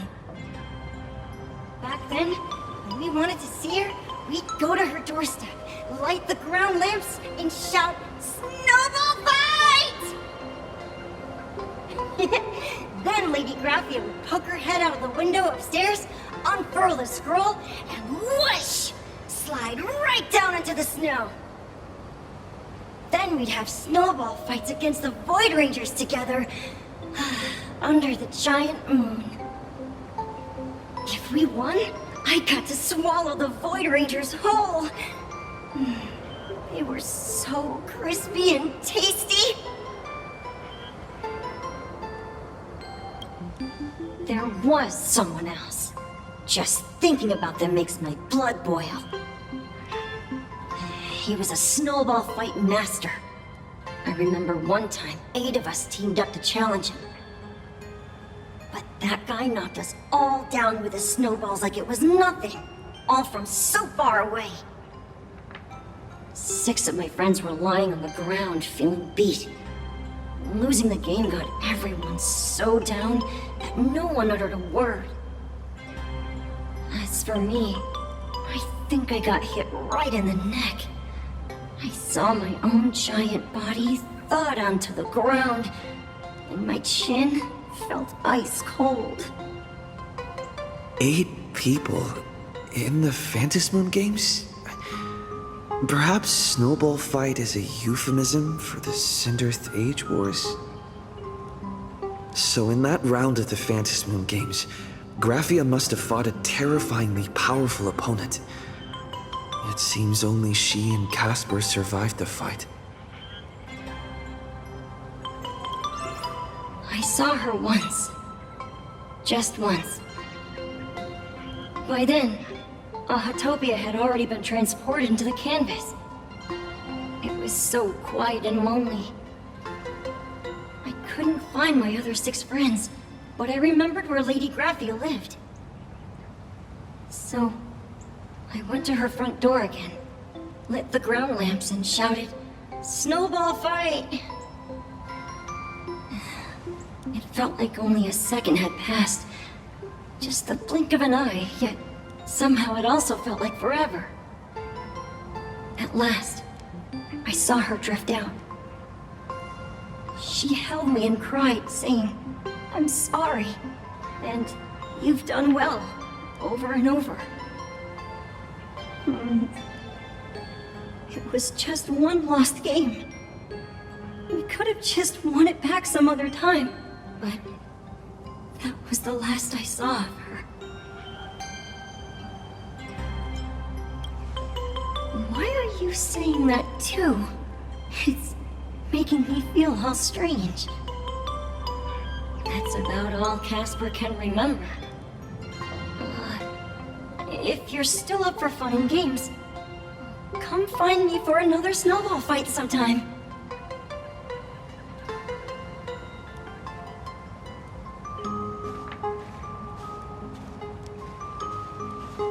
So, to summarize, Casper likes to light the ground lamps and call for her near Graphia's old home. Now, where can I find those ground lamps?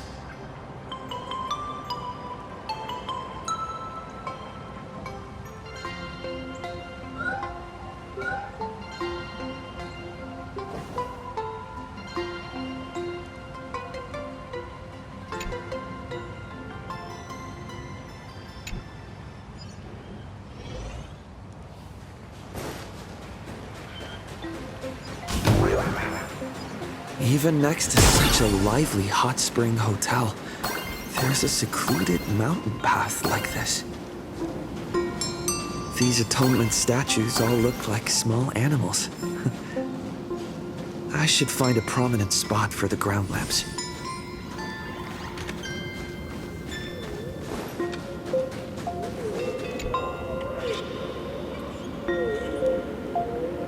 These two little lamps don't look reliable at all.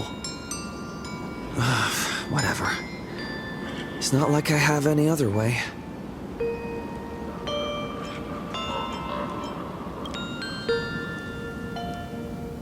Who dares disturb my 1,000-year slumber? Not only will I refuse to grant you 3 wishes, I shall also lock you in my canvas to suffer in my stead!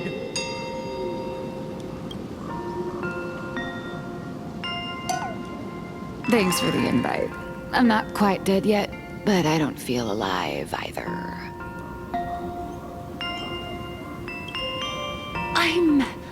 I'm testing the deadline. I snuck out. This mountain path is so quiet and secluded. Ooh, what a great spot for a night stroll, listening to the calming sound of the springs. Who knows? Maybe my inspiration will flow again like these waters.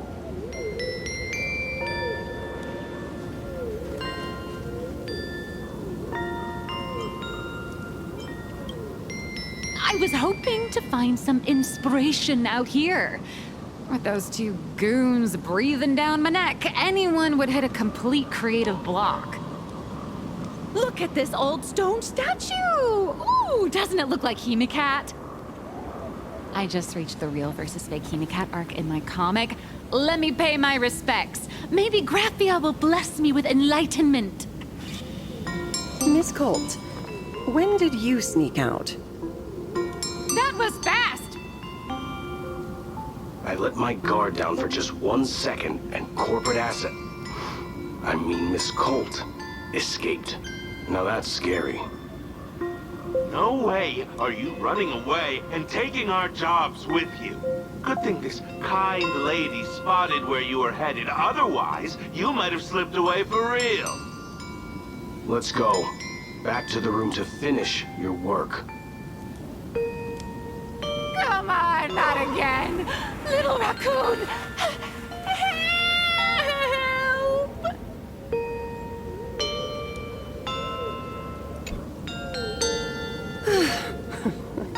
Being an artist sure is grueling. I remember being held in a room and watched by 6 or 7 people, too. I wasn't allowed to leave until I finished painting either.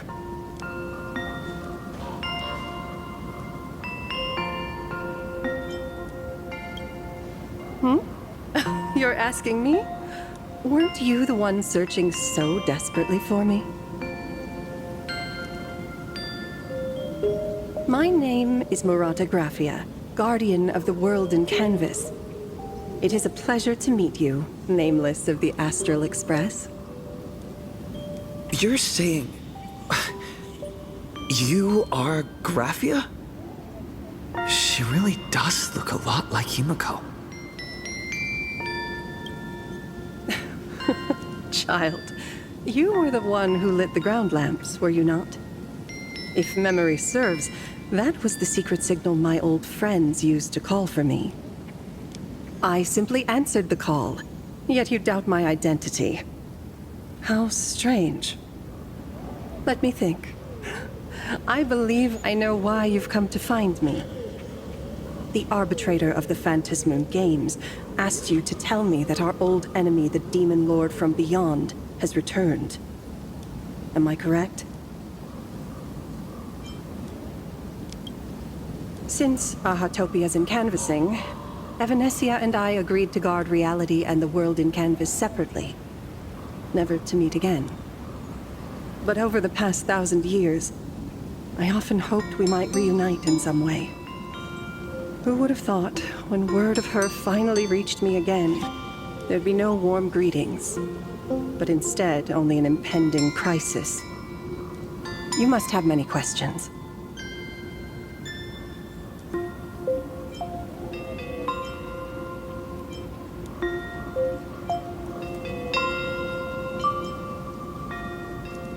My, you certainly have a lot of questions. But before I enlighten you, during the Sindirth Age, that demon lord from beyond once took the form of a friend to infiltrate the Resistance, causing catastrophic casualties. I must confirm your identity, Nameless. Do you carry a token from Evanesia?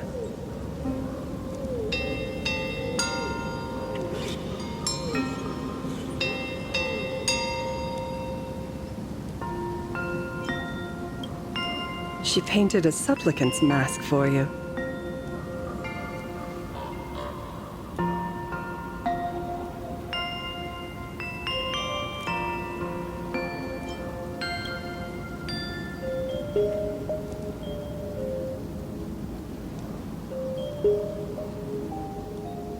The secrets you seek are many and tangled.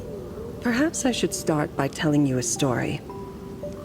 1,000 years ago, the legions of the demons from beyond descended upon Ahatopia, marking the beginning of the Sindirth Age.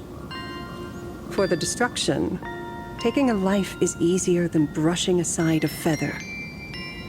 Among the countless victims, a baby girl was saved by a painter from the brink of death.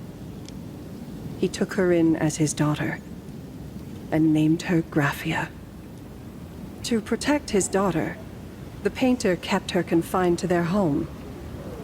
While the fires of disaster swept across the land, Graphia lived in seclusion. Until one day, a falling star streaked across the dark sky, and a deafening roar shattered the silence of the wasteland. Unable to contain her curiosity, the young girl slipped out of the house to follow the sound. And so she saw it. Beneath the cold Phantasmoon, a tower of infinity stood on the mountain range at the edge of the horizon. This tower had countless windows and rose section by section, slender and tall. More than an actual tower, it looked like a wounded iron dragon that had fallen to the earth.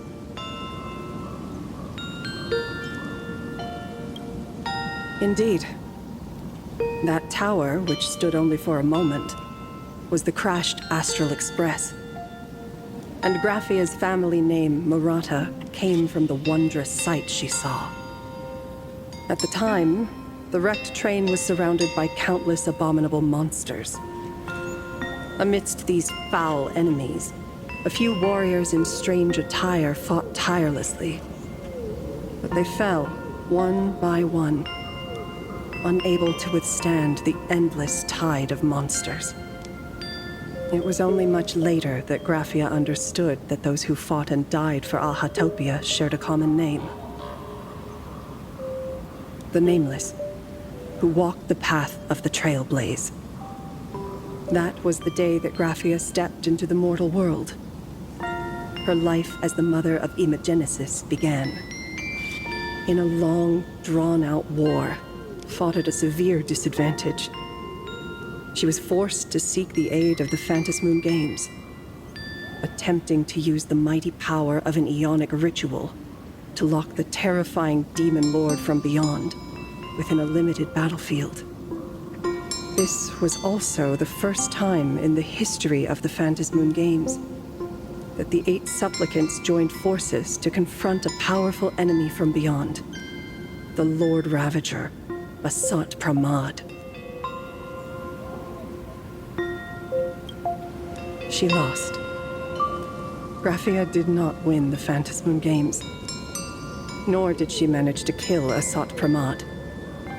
In the final days of the Cinderth Age, she gathered every ounce of wish power to paint the world into a scroll.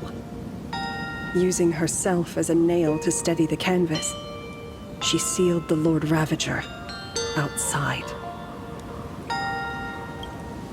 Yes, as long as the scroll still enshrouds reality, he won't be able to lay a finger on the Leviathan's remains buried deep within Ahatopia. The story is over. I have received Evanesia's message. I also have a token I'd like you to give her. Please, let us journey together to the other side. So, are we leaving right now?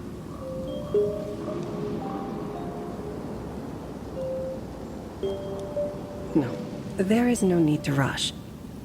You have a friend here who is lingering with a heart full of farewells. You mean... Blade? Follow this path down to the riverbank of Myriad Wish Grove. You'll find many Wispe gathered there. When you are ready, choose a Wispe.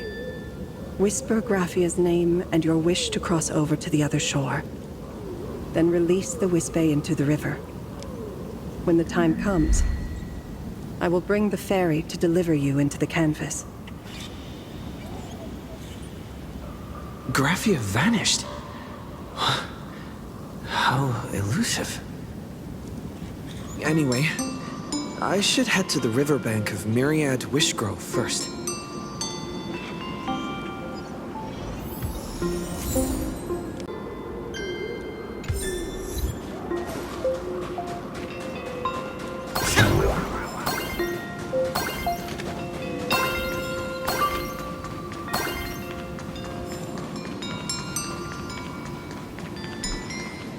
I've heard that in the same forest, giant trees will fight each other for nutrients.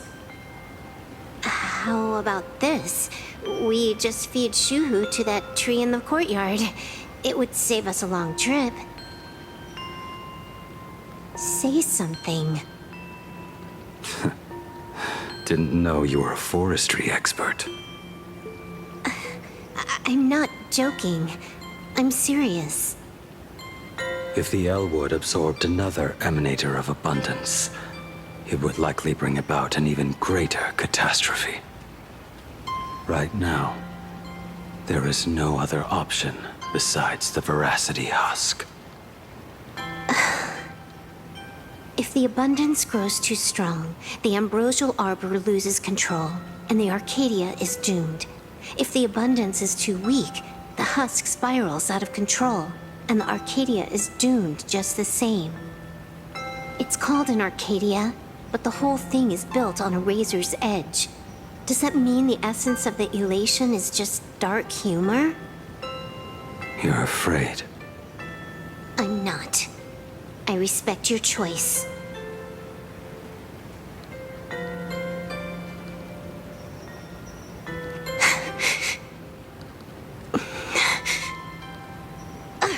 Fine. You're right. I'm afraid. So what? You don't think I know what that Xianzhou person meant? 1 in 10 chance? There is no chance at all. Listen, I just can't stand by and watch one of my kin sacrifice himself. Kin. else? Friend? Colleague? Playmate? The guy who carries my bags when we go shopping? I suppose all of those fit. Fit? How? Ugh. Sometimes I can't tell if you're actually dumb or just playing dumb. I hear you. Just assume it's the former. Simpler that way. My mind is made up. You should understand. Misplaced emotions will only cause the mission to fail. You really are just playing dumb. To be honest, I'm the same way. If I could see Firefly cured of her illness, Kafka finally finding the heart she's looking for, and that guy reclaiming his future, then I'd be willing to pick up that level 999 cartridge too, even if it means becoming nothing but a shadow of the Dark Zone. Don't. At the TV tower, you already severely overspent your time. Don't touch that thing again. Besides, why are you telling me this? You should tell them yourself.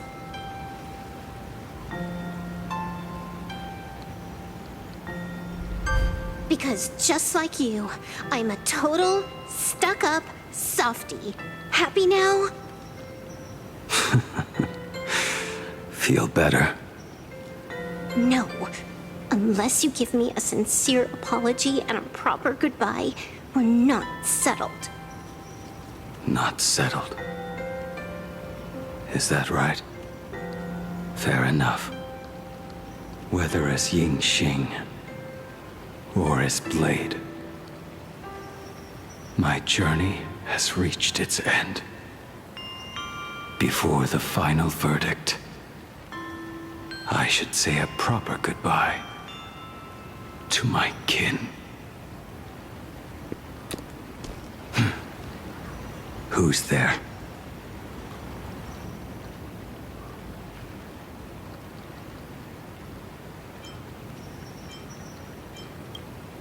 We've been here for a while. If you'd come any later, you'd be looking for him inside the belly of Veracity. I knew you would come.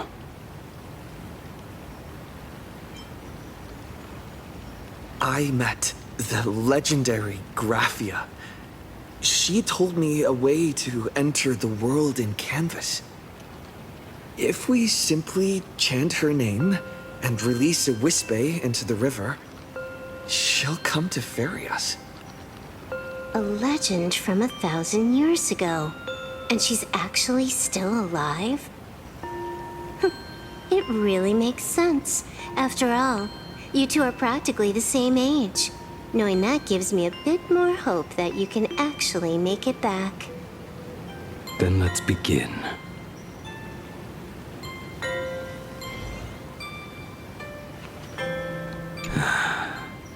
You are unusually talkative today. Are you trying to buy time?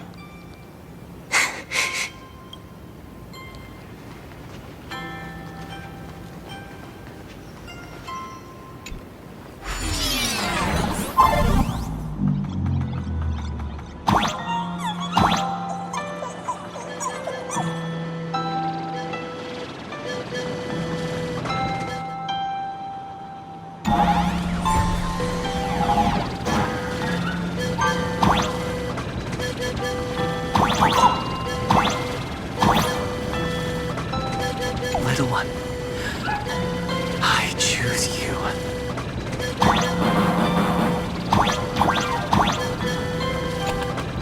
Everyone, let's go find Graphia! World in canvas, here I come! That should do it, right? I summon Graphia, mother of Imogenesis. May she come forth and deliver us into the world in canvas. No Wispe were harmed in the making of this operation.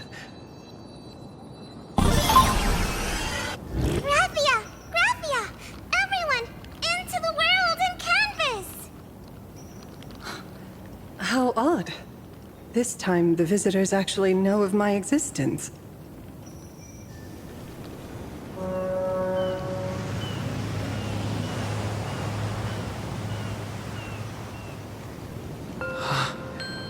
Strange. Why is the boat coming from downstream?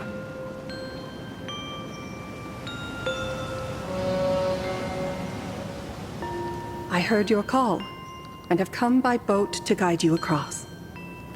Greetings, travelers who seek to leave the mortal world behind. It is a pleasure to meet you. Oh? Not an Imagine, but someone here to settle the past and family members seeing them off? I guess so. The power of abundance. What a nostalgic scent. There is something terrifying slumbering within you. I've heard that something lies at the end of the world in canvas with the power to suppress it. Will you show us the way? Ah, I see. You are better informed than I thought. I understand. Time is of the essence. Please, step aboard. Thank you. The mountains lie distant. The waters still. And snow settles. A fine moment to bring this weary life to its end. Bring a weary life to its end? To my eyes, the power taking root within you is far from withering away. It's just a matter of time. The journey downstream is long. As is custom, I must collect your past stories as fare. I shall use them to paint the path forward, which will guide us to the other side. My past stories. I am not much of a storyteller. There is no need to weave your thoughts into a complete story. A single memory, a single breath. These too are parts of your past. Only by letting go of the past can you truly set forth with an open heart. Is that not so? Go ahead. Say something. I'm curious too.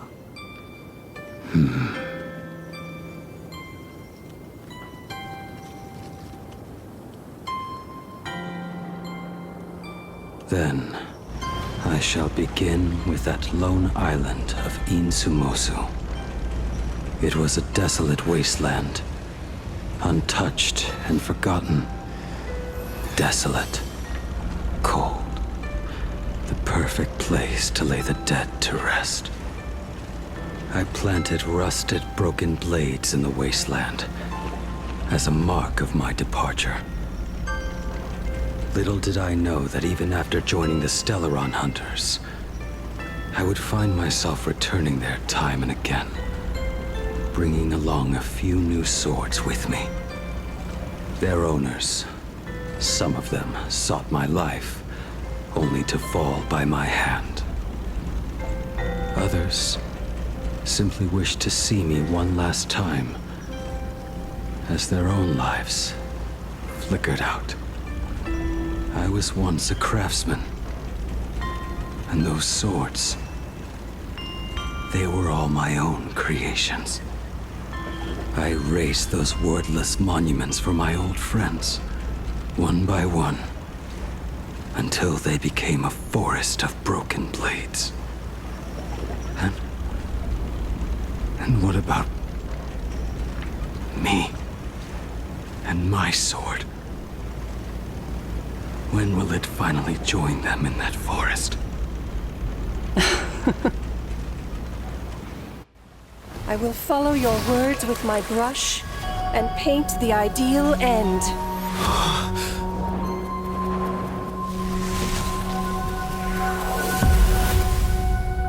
Sword barrier.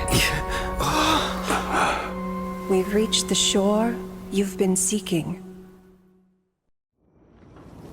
What is this place? This is the world in canvas. A mirror to your soul. blooming as your heart dictates. May this meadow be everything you wished for.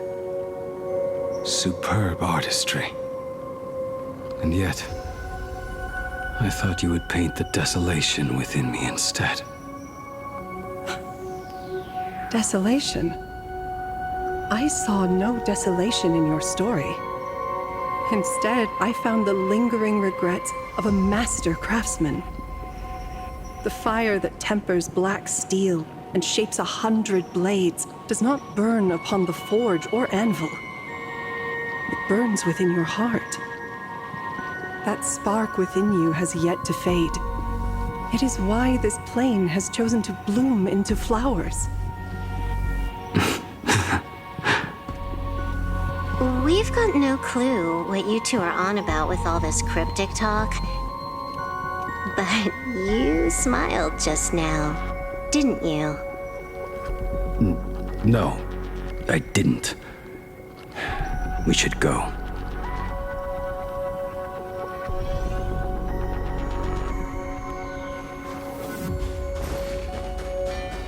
He finally smiled. I'm actually the one who can't even smile. This sucks.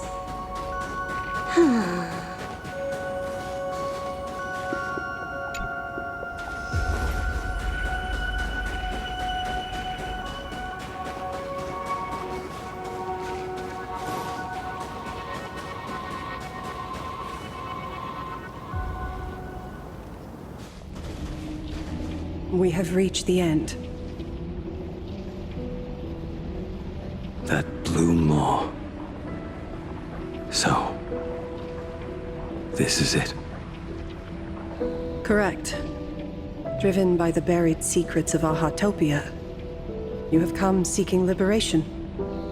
And now, I have shown you the silhouette of the beast's maw. If you should find a way to get out, I ask that you swear to keep this secret.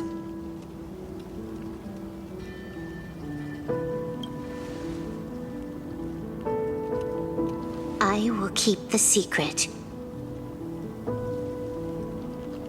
That blue maw, can it truly consume the abundance? Only a beast of insatiable hunger can end a plague of eternal growth. I have stood watch in this realm for a millennium, beholding the eternal conflict where the veracity and the abundance remain locked in strife. Oh, undying soul, the fate that awaits within those depths lies far beyond the reach of our conjecture.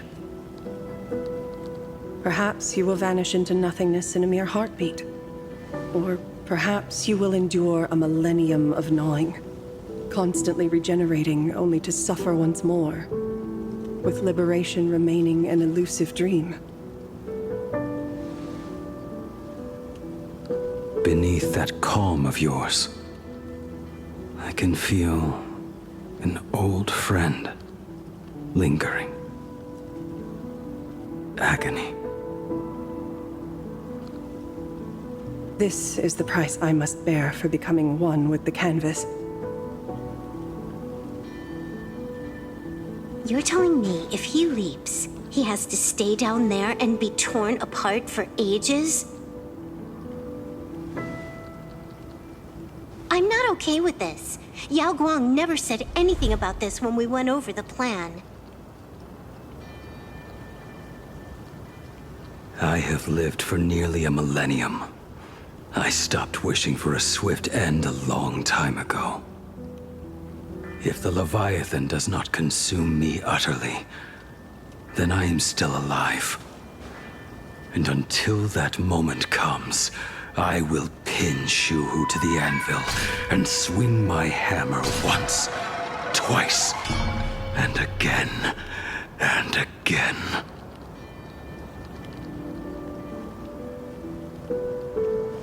Is there really no other way?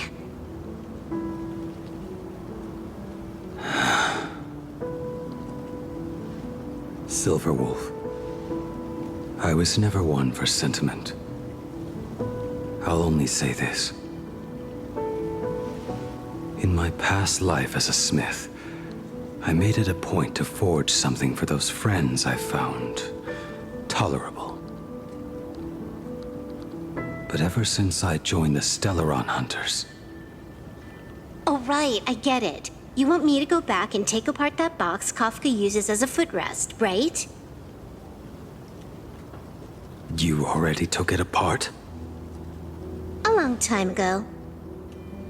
Quite a few treasures in there. A master-crafted blade, a game controller, and a portable reactor. That's the armor core, reforged from the remains of the Glamoth Queen. Oh, and a cat-scratching post. When did you find out about these items? You? You mean we. We all found out. Think you hid it that well? Please, give me a break. We're a pro team, you know.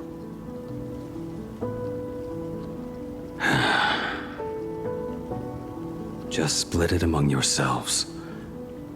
Consider it a keepsake. Kafka should be the one saying this, but... You are the most perfect blade the Stellaron Hunters could ever have.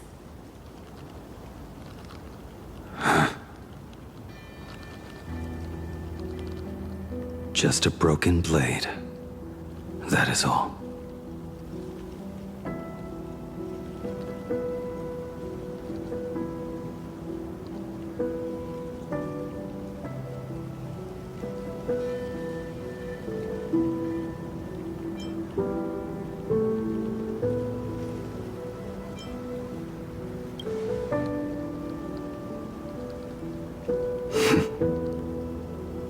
Thank you.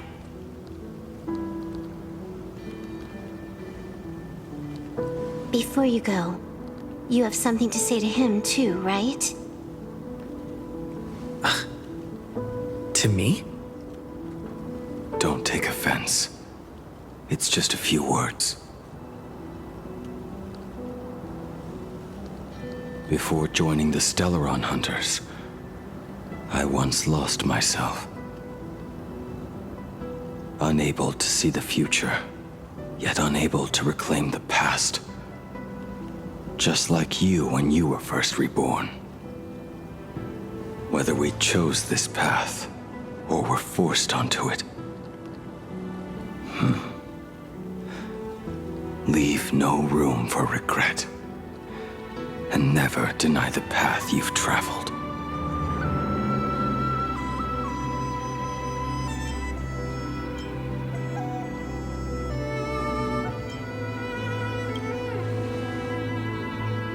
Then, let it be.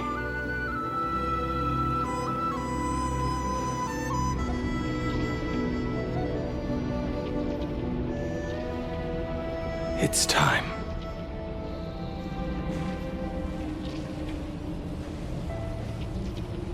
Do you still remember that passphrase?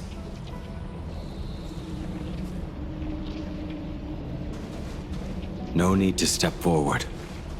Just recite it in your head. 3 of a kind. 2 pair. Ace. Go.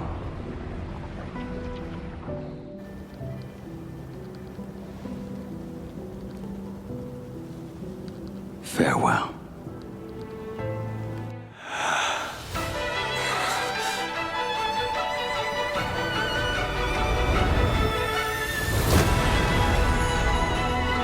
Let everything end,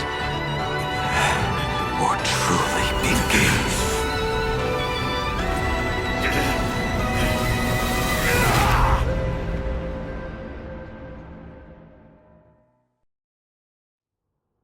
In the final moments of your life, what will flicker through your mind?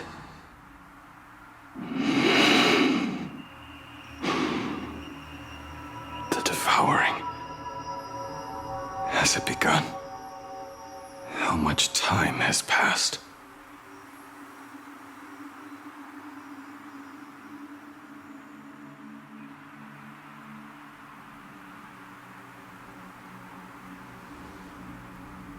Sea of clouds. Ambrosial arbor.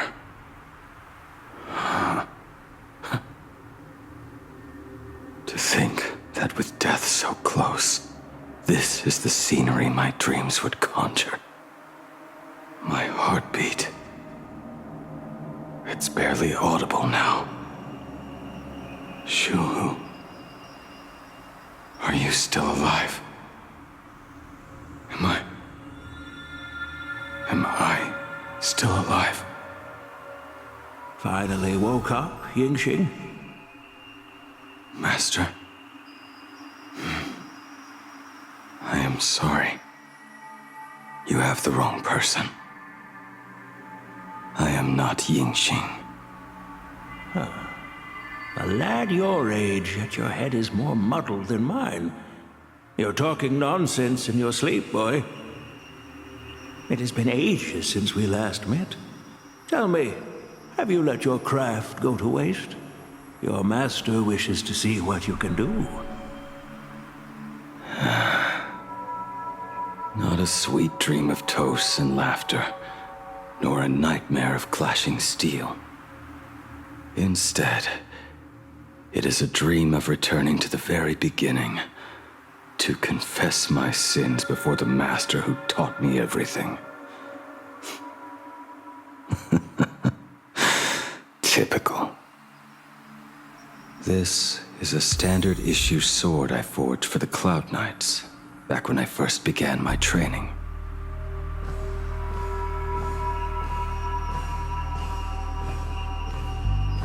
Bai Hung, and that bow I forged for her.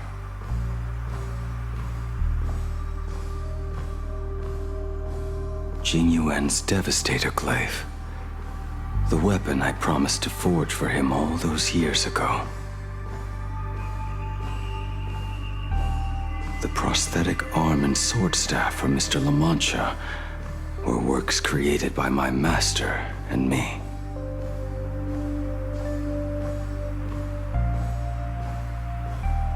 This is not my work.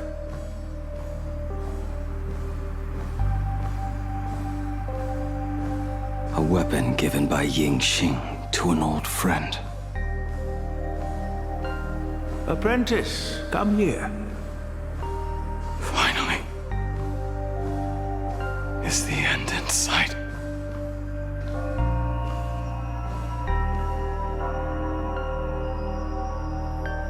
I am here, Master. Good. I have waited a long time for you. You have seen every blade I have forged in this life. Fine work. Somewhat flawed, perhaps, but their edge is undeniable.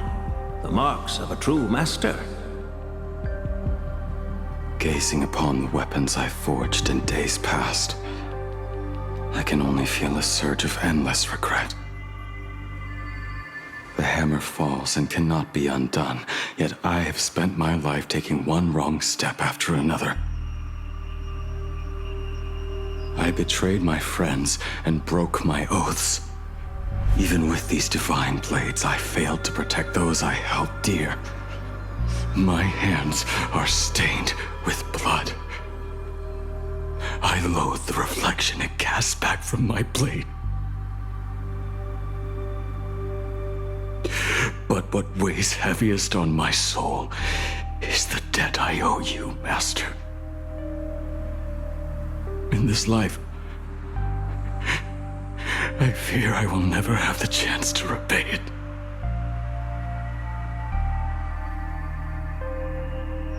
Let it all out. You feel a bit lighter now, don't you?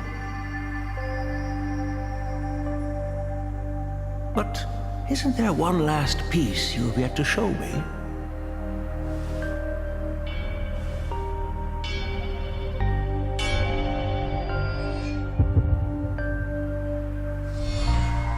is yet to be named, has it not? That is a mere scrap from the forging of Shard Sword. I hid it away, fearing it would bring shame upon our school. Master, how did you... Can a mere boy keep secrets from his master? I entrusted General Yao Guang to bring it to you. Since the day you left, I have kept this blade hung in the hall, gazing upon it daily. That raw, youthful spirit within it, it burns to the touch. It is the same light that shone in your eyes the day you bowed to me. It is the keen edge of a craftsman. I am but rusted scrap now. My light has long since faded. This is where I belong. Buried.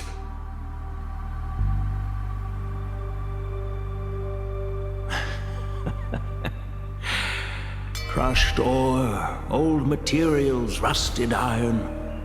As craftsmen, we spend our entire lives in such company. Waste not the bounty of the world, but perfect it through craft. To take what is useless, to take every failed scrap and forge it anew. Isn't that our very mission as craftsmen?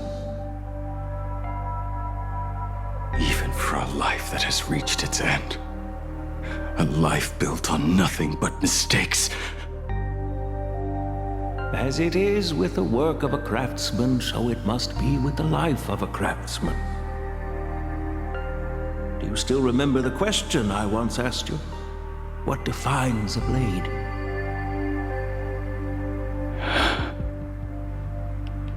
The answer already lies within you. Go now, and forge it anew.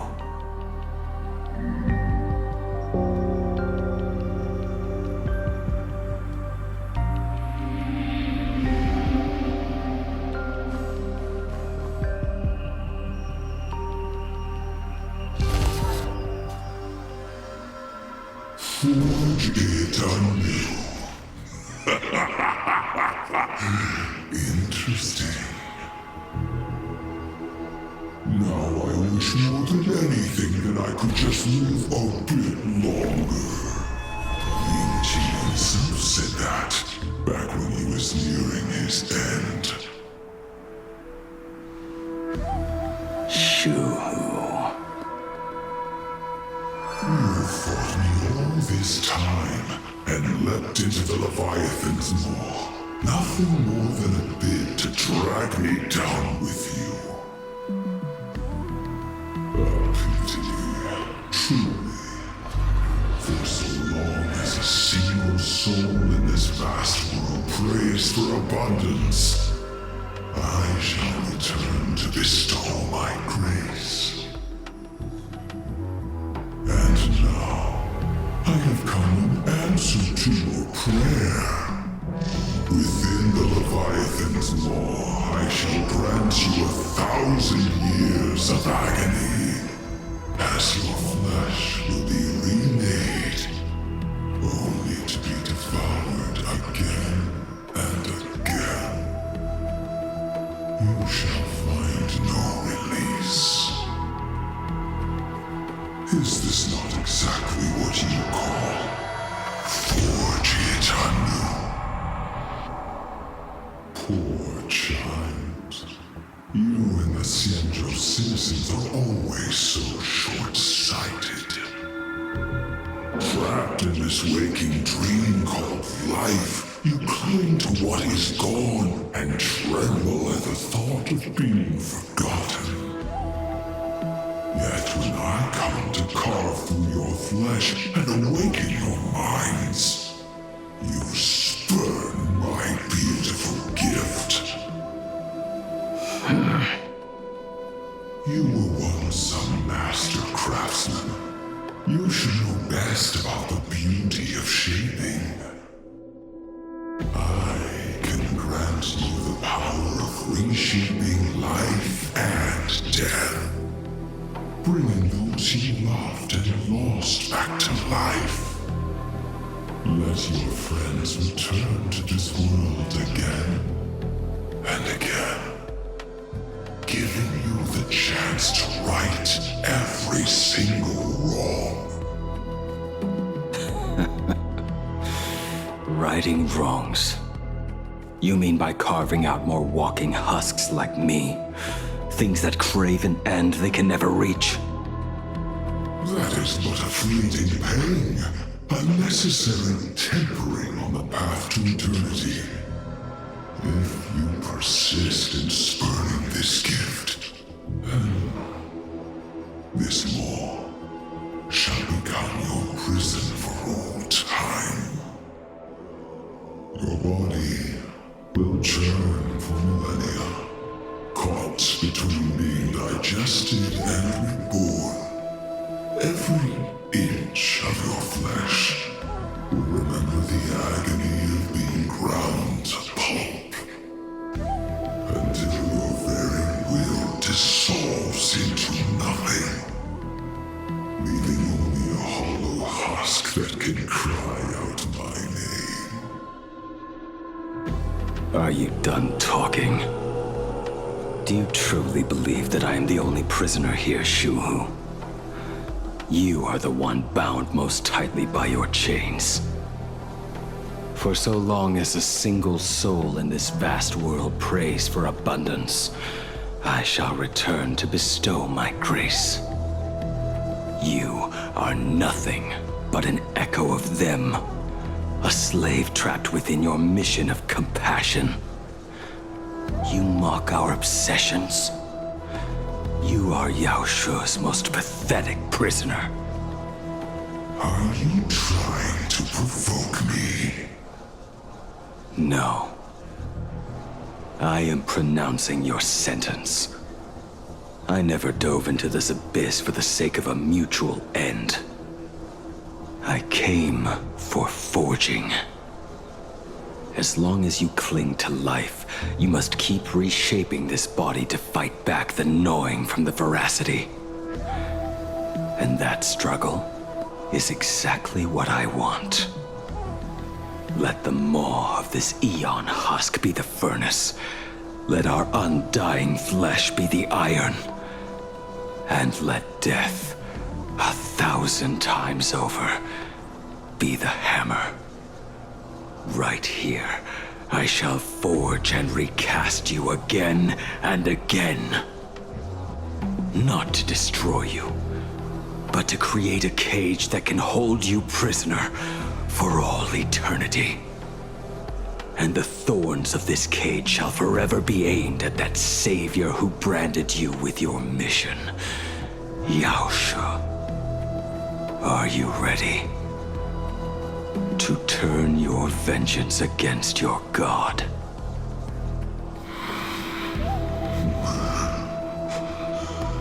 I see now.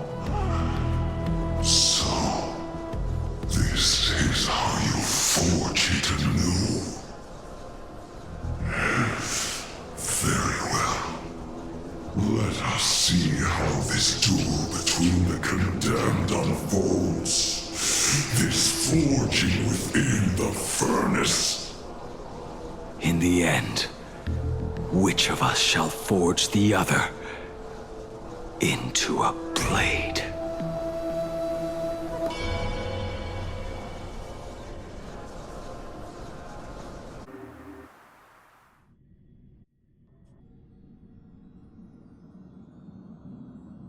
When reunited with family after a 15-year separation, 22% of organic life forms will weep and embrace, whereas 59% will exhibit indifference or outright rejection. Yet, choosing to conduct a covert investigation instead is entirely unheard of. You harbor suspicions regarding Mr. Ryusuke. Why is that, Miss Himiko? Before Star Rail Fest began, I stopped by his office to look for the family's records on the Phantom Moon games. Out of concern, or perhaps curiosity, I leafed through his portfolio. The artwork was magnificent, with each piece serving as a microcosm of a different planet. That was when it suddenly dawned on me. 5 of the worlds he captured in these paintings are now gone, lost to the fires of war waged by the Antimatter Legion. Just as you suspected, Mr. Ryusuke's travels have been highly suspicious. In the year 1969 of the Arcadian calendar, he traveled to the Delcor Ring to sculpt a statue for the Doctors of Chaos. 2 years later, the IPC received word that the last local resistance group had rejected all aid and launched a suicide charge against the Legion. Also, in 1984 of the Arcadian calendar, he traveled alone to the planet Goliath's Shepherd. After a century of resistance in the fires of war, the planet was officially declared dead 9 years later. Both incidents point back to a single culprit. The Lord Ravager Asat Pramod. However, there is also evidence suggesting that Mr. Ryusuke was still in Plain Arcadia when Asat Pramod appeared. Additionally, the IPC recovered a commission he received. It read, "Please carve a trace of our lasting glory, just before the world meets its destruction." He accepted the commission, even though he knew the Legion had surrounded the planet? Legends of the Graphia clan abound within Plain Arcadia. To this day, many believe the Weathering Curse is a scar seared into your very bloodline from Graphia's struggle against the Legion. Conjecture. Mr. Ryusuke was tracking the demon from beyond. He likely believed that finding him was the key to breaking the Graphia clan's curse.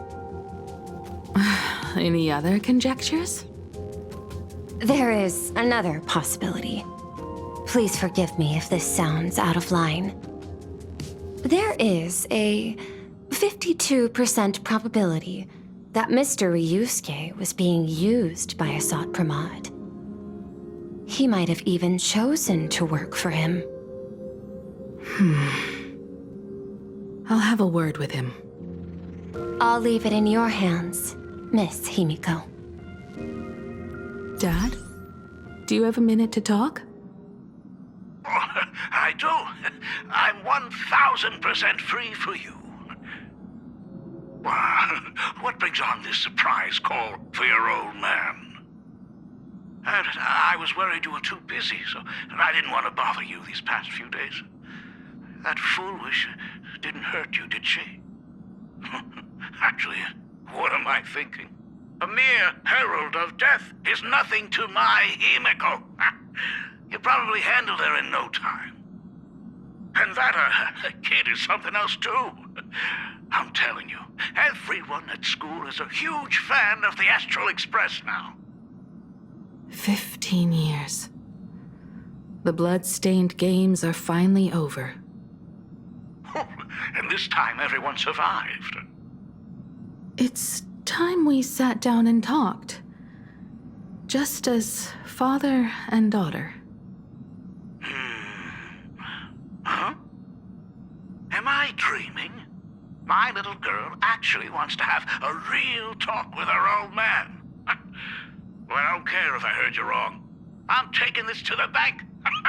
Praise the Astral Express. Praise Hackivili. Give me 10 seconds. No, make it 8. Your old man is on his way. There's no need to rush like that. Love you, kiddo. I should have seen that coming. Himiko, open up. It's your dad. Himiko, I said, come over. Tell me more about this.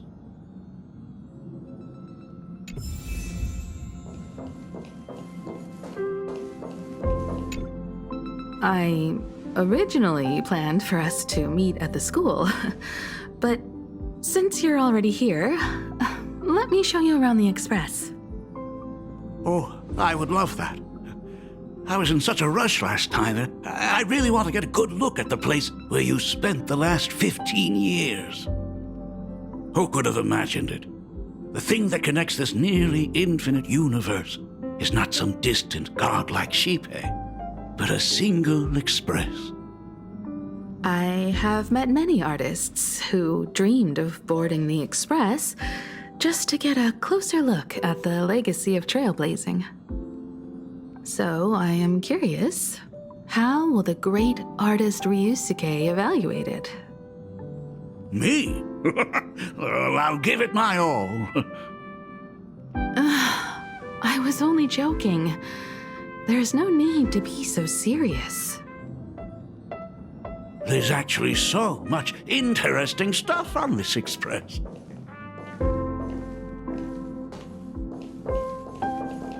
This table is kind of different from the others, isn't it? I mean, they all look alike, but this one doesn't seem authentic. A lot of old furniture was destroyed when the Express crashed. Pom-Pom and I spent quite some time picking the right replacements. Out with the old, in with the new, huh? Well, the Express has been running for years, so it's only natural to have to patch things up every now and then. You must have had a hard time keeping it running. It's not that hard. I'm used to it.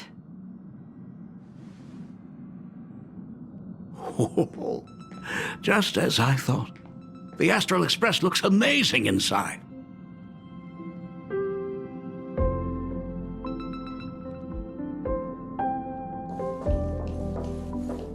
These chandeliers, huh? The designer used the skeleton of a void song whale as a reference. They say it's been here since Dolly's days on the Express. It catches the eye of many people who board. But the light seems a bit dim in here, doesn't it? It's always been this way. Oh, well, have you tried swapping in a polarized conductor? Or rinsing the light units in an alkaline solution? Are you an artist or an electrician, Dad? I am just speaking from experience. Don't forget, your dad was once the one who set up all the lighting in those classrooms. Is it there? Oh, let me see.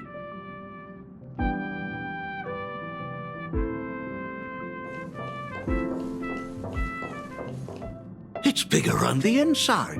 Oh, the phonograph also has music from all sorts of worlds, just like the versions I've heard before. Oh, it's a shame I didn't get to see the legendary infinite ice cream machine. Dad, you actually believe something like that exists? I thought only kids would fall for it. A long, long time ago, such a thing did exist on the Express. When the Express passed the desert planet Talon, Granholm left the machine there. Now, it has become a popsicle planet. Conductor! Long time no see. Your fur looks a lot smoother than last time. Really? Thank you very much. Hey, my daughter Himeko finally opened up to having a heart-to-heart with me. What a special moment! Pom-Pom will leave you to it then. They say family is one of the most precious treasures. Pom-Pom believes we should cherish them. See? I told you. This time, Dad wins. Oh, Himeko, you may be a fully capable navigator now, but sometimes experience still beats youth.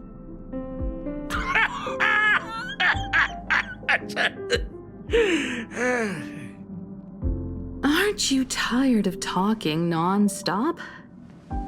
Are you actually worried about me? I am so touched. Perfect. I'll make you some coffee. Huh? Huh? Well, might as well swing by the meeting car to say hi to that, Intellitron buddy.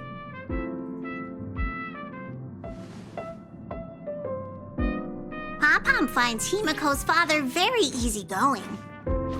Himiko, come on. Let's walk together.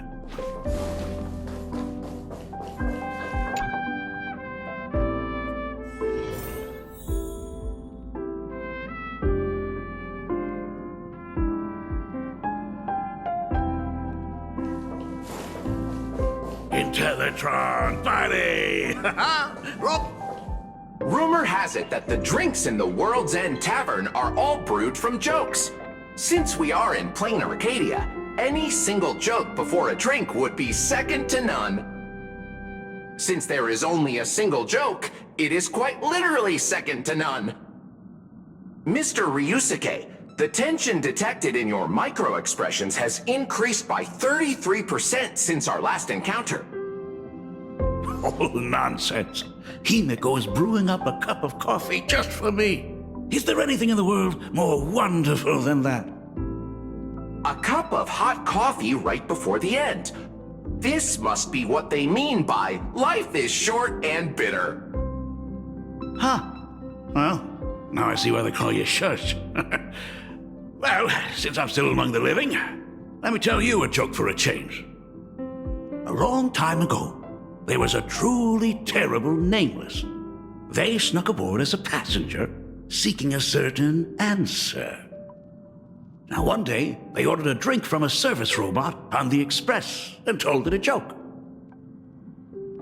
A long time ago, there was a truly terrible nameless. They snuck aboard as a passenger, seeking a certain answer. I have retrieved the same joke from the archived logs. It is indexed under the title, An Unfunny Joke. But did you know, the first time the robot heard that joke, it laughed with pure joy. Don't go filling Shush with nonsense. Its database is already enough of a mess. Dad, here's your coffee. This cup is huge. Himiko, tell me, are you still holding a grudge against me? What are you talking about? Now drink up while it's still hot. Analyzing components. Results show coffee concentrate, Heldoran butterfly scales, a species of fish from a gas giant, trace amounts of iron particles, and various other unknown substances. Mr. Shush, you must be exhausted after telling all those cool jokes. How about a nice hot cup of coffee to warm you up, huh? My inspiration circuit is vibrating. My radar indicates that the conductor requires my immediate assistance. Good luck, Mr. Ryusuke.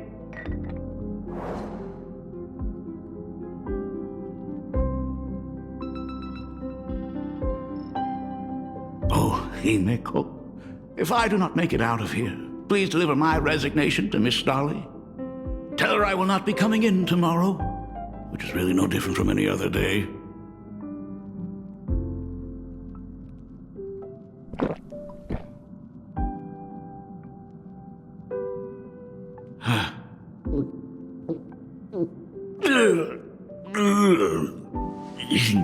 The coffee tastes like heaven. Oh, want another cup? Himeko, Miss Dahlia told me that back when you were a school assistant, you used to bring a massive pot of coffee for everyone every single day. They still talk about it to this day. It would be selfish of me to keep this all for myself. I simply must bring some back for the other teachers to sample. I am afraid it will be long cold by the time you get it to them. But as you said, it is time for us to head to the school. We must return to the source of all these tragedies and put an end to the blood-stained games. Are you truly ready to say your goodbyes? We can stay a little longer if you like. We still have plenty of time. We should go now. I have been ready for 15 years. It has been 15 years. Those ghosts have been repeating their final day over and over, trapped inside the classroom you imaginated. Even if they are merely shadows of the past, They deserve to be set free.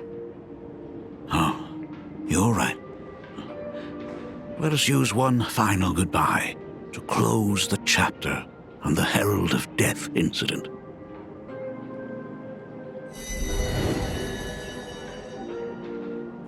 Senior, you are back! We are all waiting for you. Sorry I'm late, everyone. It's okay. Thank you so much for coming. Himiko, we don't have enough time for the lobby. Could you please use your amazing Imagenesis skills to decorate the stage for us? I am begging you. Mia, stop bothering Himiko all the time. If you and the others hadn't slacked off on the rooftop, we wouldn't be in this mess right now. But the school anniversary is tomorrow. If I do not get this done, Ms. Dolly is going to skin me alive. You should start by tidying up those ribbons. Once we are finished with the classroom, we will all come and give you a hand. Hey, Careful. You always boss me around. Wait, did you hear that? It's him. He's back again. Everyone, hide! Don't let them find us! Run, Senior! The Herald of Death is back! Don't be afraid, Belle. I'm here. No more running away. We don't have to face any Herald of Death anymore. Really? When have I ever led you astray? Look, even the Dean has arrived.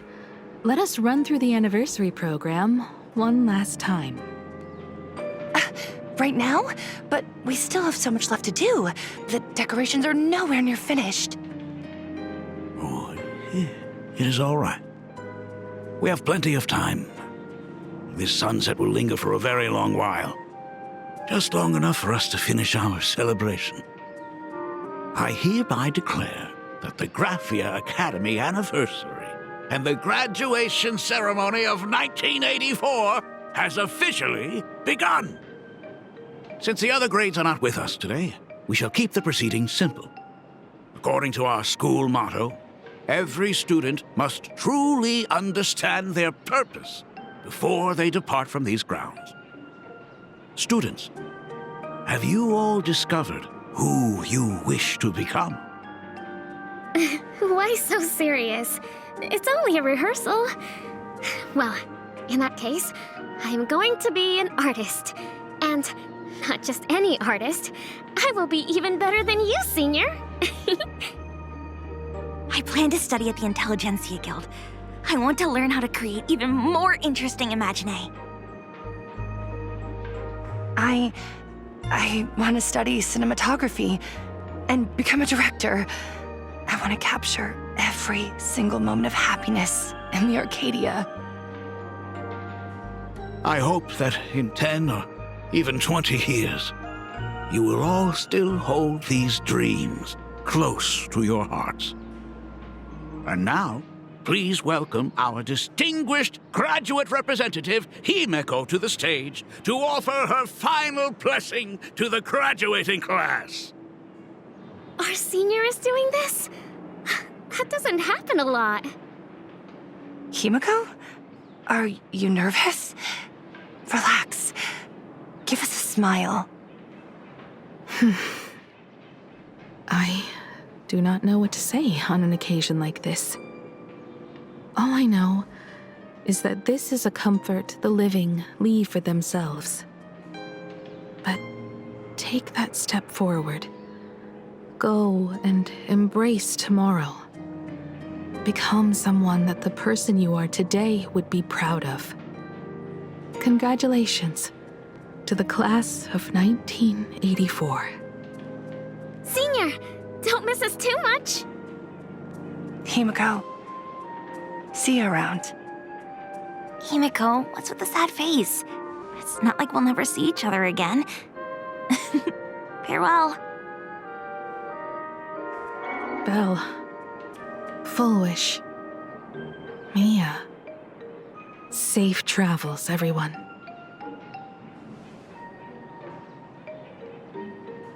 15 years. The blood-stained games that altered the course of so many lives have finally come to an end. If only I had not lost myself in my own grief. If only I had looked after that child properly. Perhaps everything would have been different. It was not only the Herald of Death that pushed her towards that abyss. Full Wish said that it took Plain Arcadia 15 whole years to kill her. Will this world ever get better, Dad? I don't know, but I'm willing to believe in it. Dad, all these years, just what have you been doing? Is that concern I hear in your voice? If you say so. After the blood-stained games, I traveled to many different worlds. Every time I set foot on a new planet, my thoughts always returned to you. Until one day, I happened to see news about the Astral Express. The person on that screen was so different from the daughter in my memories. I was afraid, to be sure. I did not want to disturb the life you had found. As long as I never saw you in person, I could keep telling myself that lie. My daughter had fulfilled her dreams to soar among the stars. Von Walk, Owenly, New Londinium. Step by step, I made my way into the very bedtime stories you used to tell me. Were they beautiful? In this vast universe, nothing holds more beauty than the lands en route, yet to be reached. You may have been a poor excuse for a father, but even so, thank you for setting me on this trailblazing path. Same here. Thank you for fighting so hard to be here alive.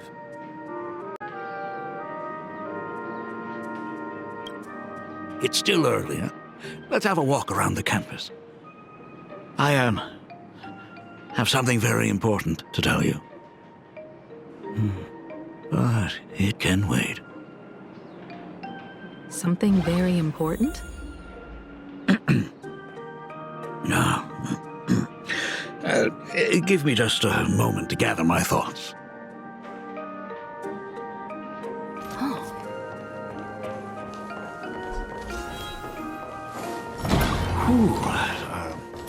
Nice weather today.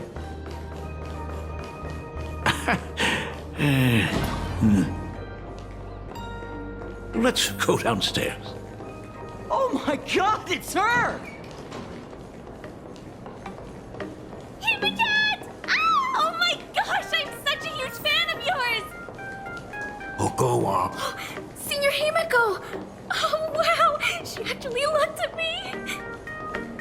Her navigator aura is incredible! Astral Express, I love you! Like a love song, baby! Baseball Raccoon didn't come? Oh, Himiko is so pretty. It gladdens me that my daughter is so popular. But you're all supposed to be in class right now. The Herald of Death incident just ended. It is only right to let them breathe and relax for a while. To think that it all happened only yesterday. Young people really do have a way of returning to their carefree selves so quickly. I suppose it is because they believe the Astral Express will always be there to save them. It brings back memories of you as a little girl.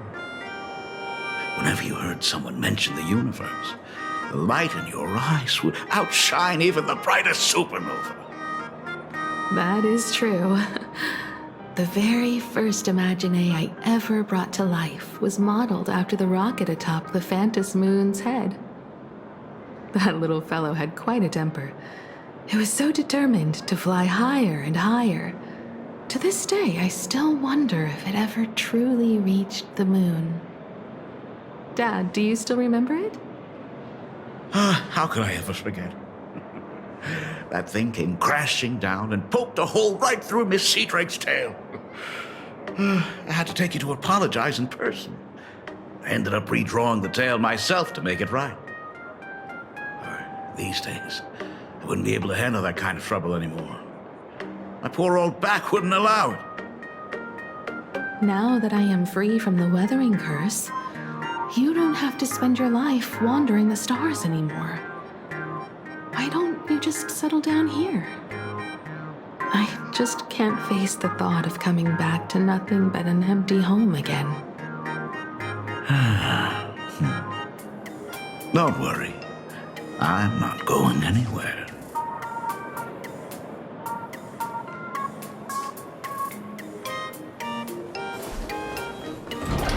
The Imagenesis classroom is ahead. Ms. Dolly? I never noticed it before, but on closer inspection, this classroom is so much bigger than it used to be. It must be because of that incident. As the culprit behind it all, you haven't forgotten, have you? Of course. Well, since I couldn't get you onto the real Astral Express back then, I figured drawing you a substitute instead would be easy enough. The principal himself imaginated an express and went tearing across the campus with his daughter in tow. It even made the front page of the Duo-Mention City News back then. Looking back, you were always such a bright and spirited girl, which is why I encouraged you to reach for the stars. When the weathering curse took hold, did that dream only end up weighing you down? If it weren't for those dreams you gave me, I wouldn't be the person I am today. I'll never forget. Whenever the weathering curse flared up, you would always sit by my bedside and hold my hand, telling me the stories of Sir Camor. That was always your favorite. Whenever your fever refused to break, you would cling to my sleeve, just wouldn't let go. So, I would start from the moment Sir Camor invented the diving device, and go all the way to the second voyage of the Interstellar Explorers. Like clockwork, right about then, you would close your eyes and drift off to sleep. Yeah, that was the first story you ever told me.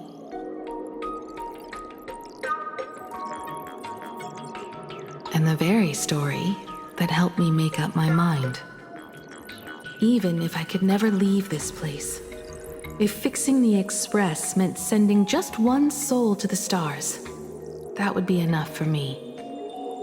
Yet before I knew it, I'd already traveled far beyond anything I ever imagined as a child.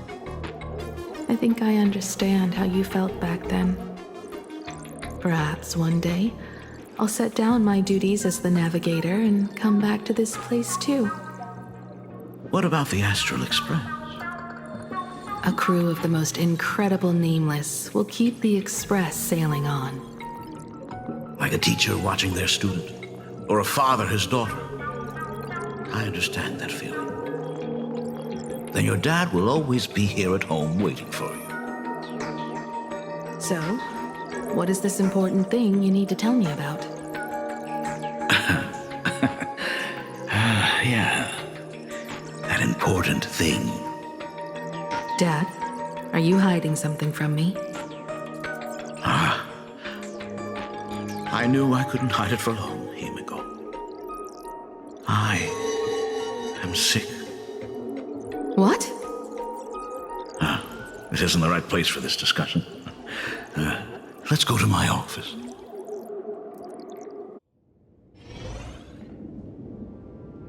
So? It's the weathering curse. I know what you're about to ask. I do not share the Graphia lineage, which is why I believed I could find the demon from beyond and save you and your mother. But in the end, Ryosuke was just a useless man who couldn't save his wife or daughter, or even himself. Tell me, what happened in the past 15 years? You've seen my portfolio, haven't you? Those worlds are just like plain Arcadia. Every single one of them has fallen victim to the demon from beyond. In those places, luck is a very real thing, and the demon from beyond can manipulate misfortune. What does that even mean? In ways beyond comprehension, you feel misfortune crashing down like a tidal wave. Solar storms, diamond rain, system failures, one disaster after another. But if you make it out alive, bizarre strokes of luck come swarming back to you. And so the cycle repeats, washing over the world, tearing it apart. It sounds more insane than the Phantasmoon games. The universe is sheer madness, beyond all reason. I survived over and over, yet my body has become as fragmented as Graphia once was. Is this his way of torturing the rebels? I don't know. But by the time I realized it, there was no escape. Why didn't you tell me earlier? I could have reached out to the IPC's doctors. It's no use. I've been chasing after him my whole life. I know him better than you do. Himiko, remember when you first learned to paint? I told you then why we must paint the beauty that we see. Because the ugly, the despicable, and the cowardly, they endure forever through evasion, like beasts driven by survival. Beauty remains ever fleeting. Just as heroes find their end in sacrifice, and stars dissolve after they shine, humans have surpassed their animal nature. We face our pain and our end to win a dignity that the vast universe cannot ignore. So we must capture what is noble and bright to show that such things truly lived. As for the barbaric and the low, they will endure regardless, needing no witness to their existence. But Himiko, you are no longer the one who paints. You have become the very splendor that I strive to capture. Fate works in mysterious ways. I'm so glad to see you once more in my final moments, watching you fulfill your childhood dream. You are standing before me as the navigator of the Astral Express. I should have come back earlier. I'm so sorry. No. I am the one who came back too late. I've thought about it 1,000 times.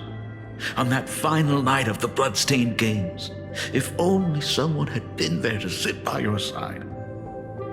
After everything, does this tardy father still even deserve to hear what his daughter wants to say? If you're willing.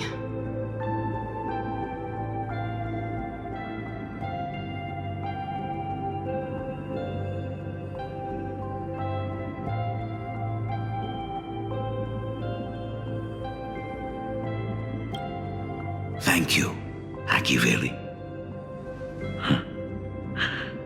Thank you, Himiko. All of this happened after you went away. You were jumping from one job to the next, and for 4 long years, I had heard nothing from you. During those 4 years, I found the stranded Express deep in the canvas world and kept trying to repair it. Watching the Phantasmoon grow fuller, I remembered the mask that had been handed down through our family for generations. If I could claim victory in the Phantasmoon games, then perhaps by harnessing the divine authority of elation, it might just be possible to set the Express in motion once more. But the Herald of Death was a complete madman, and he smashed every dream to pieces.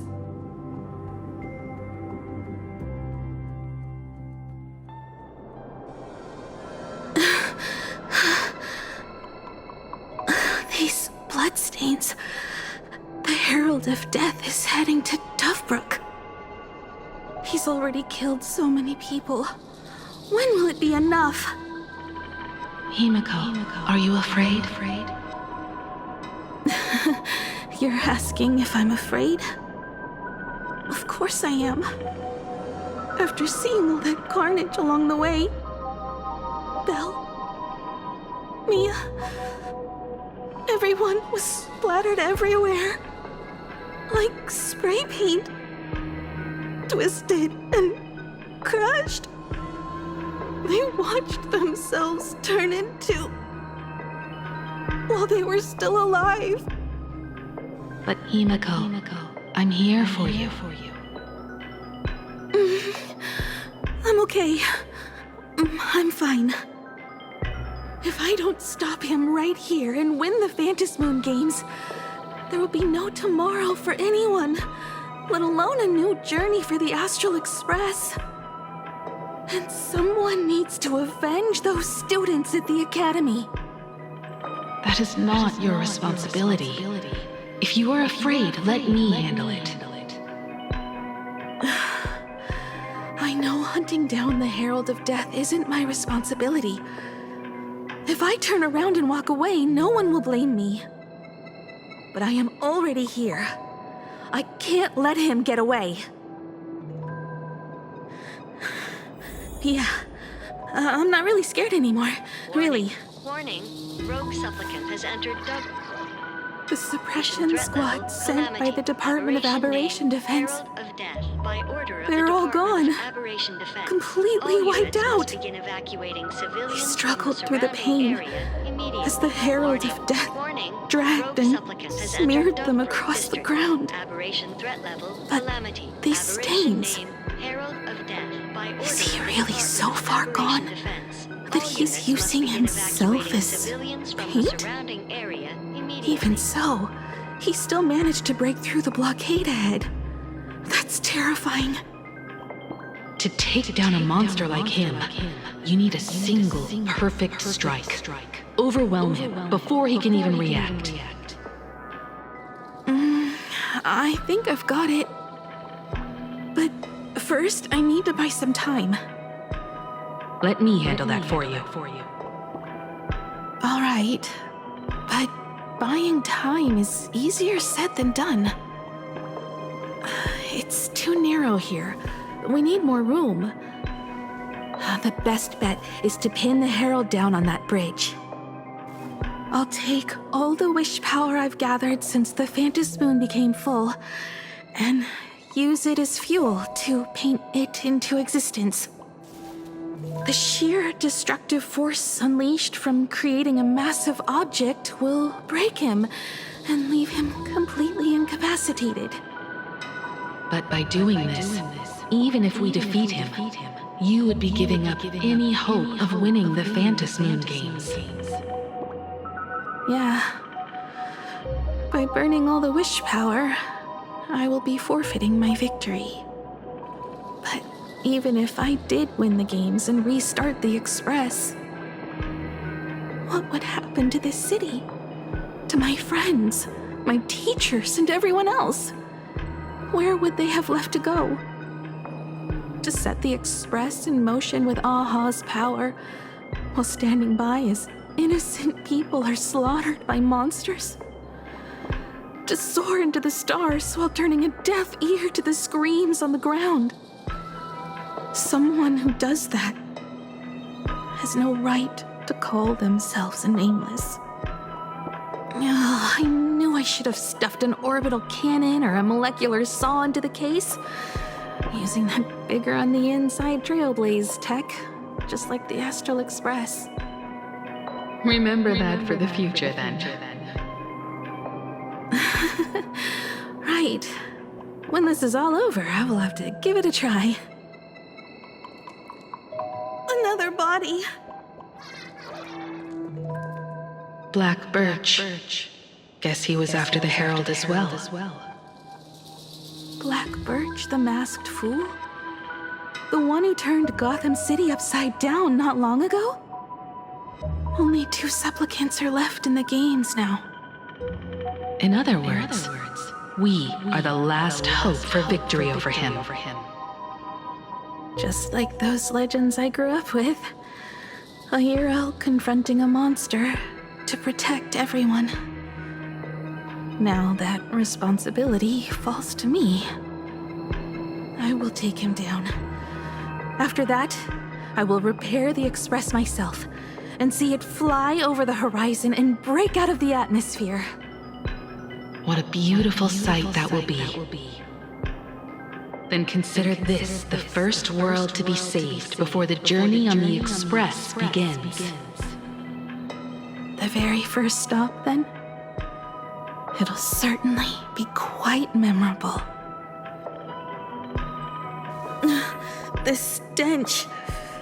It's about time. So exquisite! These flowers blooming in plain Arcadia! Ooh, I can hear them dancing at the tips of my nerves! What is that? You say this is not enough? Still not enough! I need more pigment! I will mix my colors with screams of terror and pray for the catecholamines to drown me! Department head, I shall show you the error of your ways! This flesh is the culmination of life! Its own kin is right here! The giant tree running through our heartopia! I shall become her! We will be as one! No, I will surpass her! I will devour her and become the one and only existence! Another new shade, dazzling, shattered crimson! Are you perhaps the color I've been missing all along? Step into this masterpiece! Become one with me and lay the final cornerstone for the future of human evolution!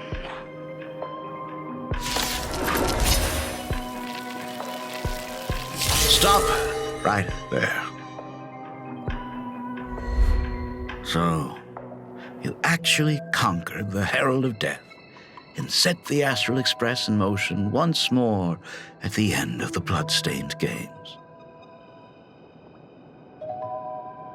Here I go. I believe in your bravery. When confronted by death, you will undoubtedly choose to resist. But you were so frail and sickly. How could you possibly defeat the Herald of Death, who slaughtered every single supplicant? And how could you hope to repair such a massive, stranded express? Well, the answer is clear. It would be impossible for you. That is, unless you had another person helping you. Don't deny it yet. I've been tested by you enough along the way. So now, give your father a little room to breathe. While I was gathering your belongings, I found some of the manuscripts you left behind. There were 2 distinct sets of handwriting upon those pages. Every trace in that house proves that 2 people once shared a life there. Legend says that during the Canvas Age, the grand artist Whitebow painted his late daughter onto a scroll and breathed life into her. Suppose, just suppose, that my brilliant daughter created a likeness of herself, a self-portrait so perfect that it breathed and moved with her. If that is the truth, then every mystery is explained. During that night of the blood-stained games, a girl at death's door and an imagination she created followed the trail of the Herald of Death all the way to Dovebrook. As a monster bearing Shuhu's flesh and a supplicant lost to madness, Marcus and Tali defeated the pair before him without lifting a finger. Driven by pure instinct, he slowly closed in on them. He intended to use their very lives as pigment to paint a new bloody bloom. Little did he know that he was walking straight into a trap of their design. The moment he drew near, a massive iron fist was imaginated from the sky above. It crashed down and crushed into dust. It was the night of July 22nd, 1984, of the Arcadian calendar. A colossal shockwave radiating from Dovebrook District shook the earth. As the dust settled, a strange urban legend found its way into every corner of the world. Over 10,000 sightings reported a giant arm descending from the sky that evening. In the hours that followed, the Department of Aberration Defense confirmed that the Herald of Death was completely incapacitated. Theories were endless. Was it a divine act by Aha? Or a weapon built by the IPC? No one knew for sure. Yet the silhouette of that giant remained etched in every mind as a testament to heroism. It was just an arm. Yet beneath the brush of a girl who yearned for the stars, it became an extension of humanity's reach.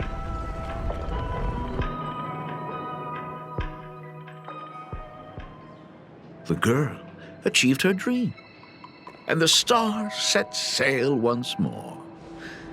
Truly a most romantic fairy tale. And now, unfortunately, I have to destroy this fairy tale myself.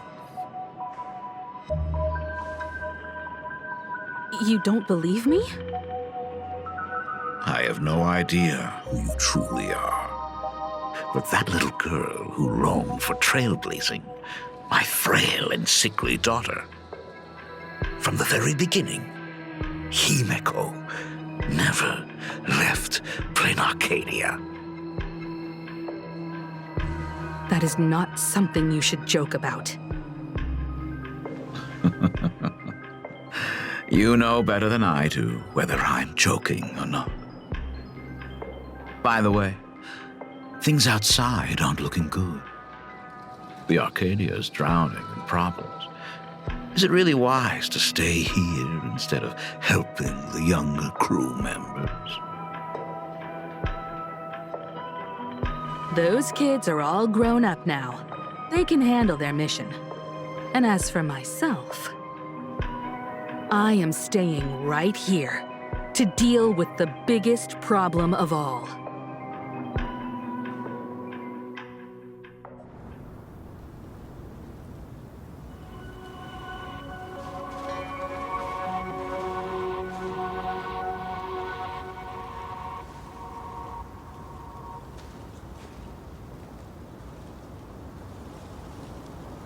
Are you intending to stay here until the outcome is revealed? It might take forever for him to return, or he might never come back at all. Or maybe, if I just complain and say, I wish Blade were here, he'll just show up. Anyway, it was his choice. We already said our goodbyes. Thank you for staying with him until the very end. Now, It is time to deal with your matters. Gray-haired boy, you seek me out with her token in hand. What is it that you desire?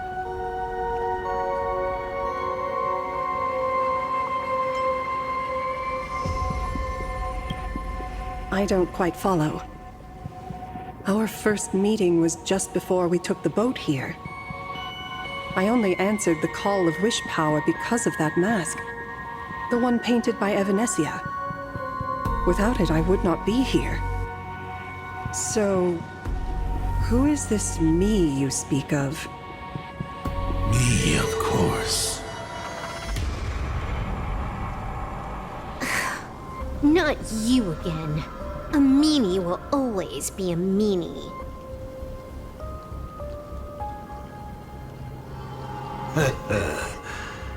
Misfortune and I share one thing in common. We both enjoy dropping in uninvited. A reunion after 1,000 years. Graphia, it has been a long time. Asat Pramad.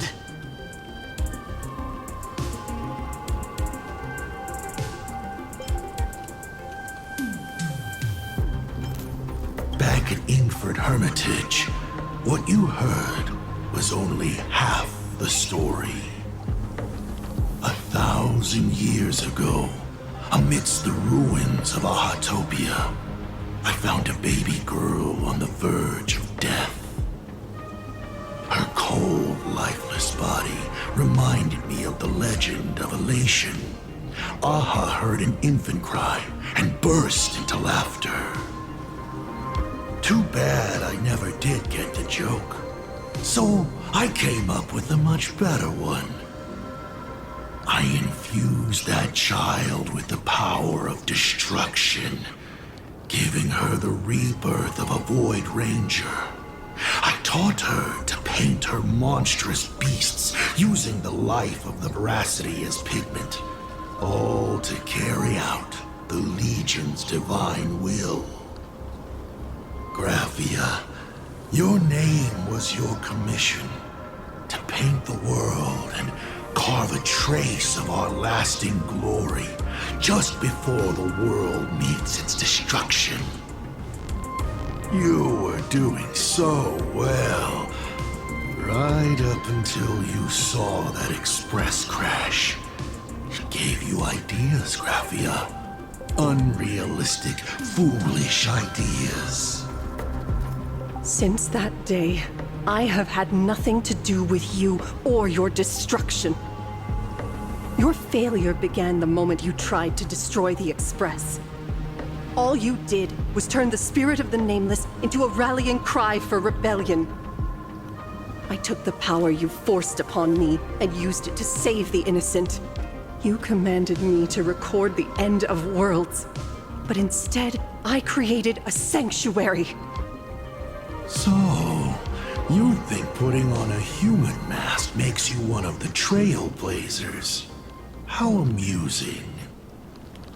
Look at yourselves. That weathering curse is still eating away at you and your kin. It is the inescapable price for being a child of destruction who dares to betray her fate. World and canvas, a total disaster. Yet you still tried to dress it up as a victory.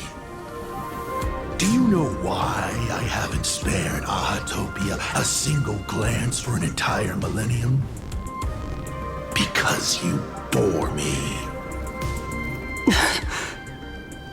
But now, things have changed. Someone far more interesting than you has returned. And unlike you, she is the real deal. A genuine Nameless.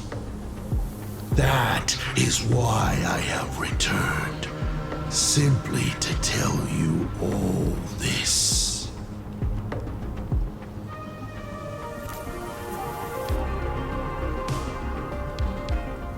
Himiko?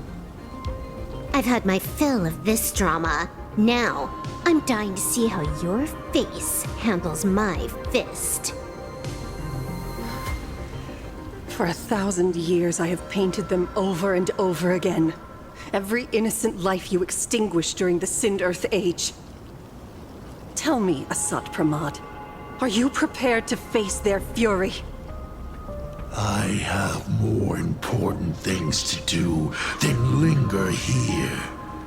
But this little parting gift of yours?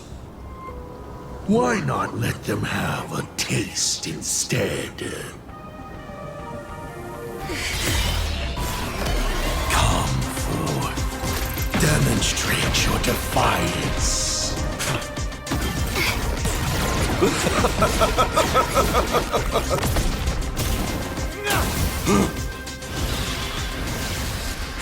Is it over? Watch out! Pity. Such a clean strike. But the odds of success are 0.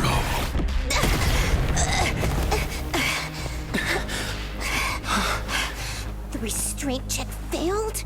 A 1 in 10,000 chance. The moment I cast the dice, the outcome is fixed. Remove the masked protagonist. It doesn't suit you.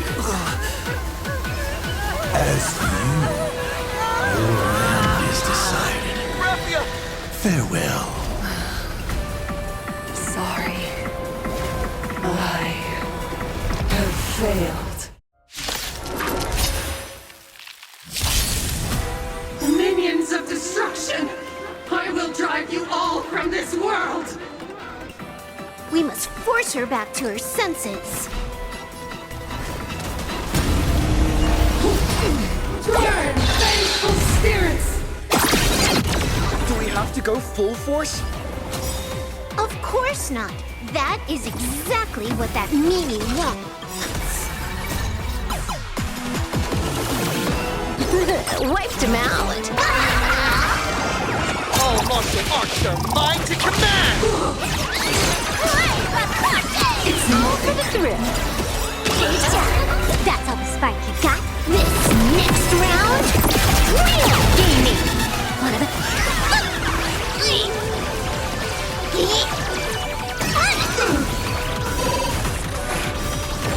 Bonus round!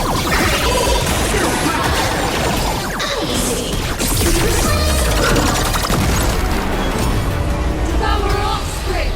Fight for me!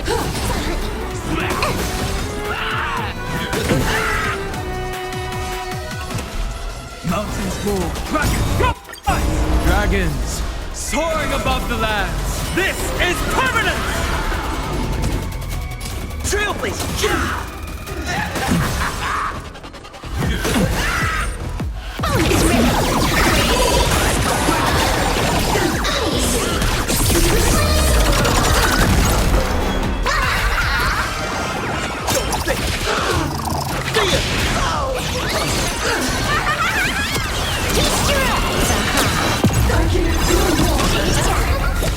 Absolutely cannot let you touch this place.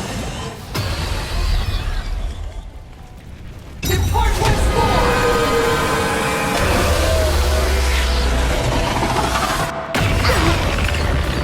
We need to finish this fast and catch up to Asat Pramad. Looks like I have to use level 999 one more time. No need for that. If a sword is needed, let it be mine.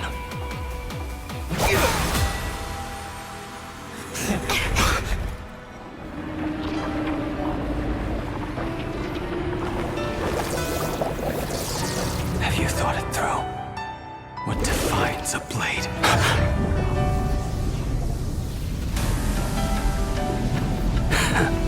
The sharpness that endures, after all has worn away.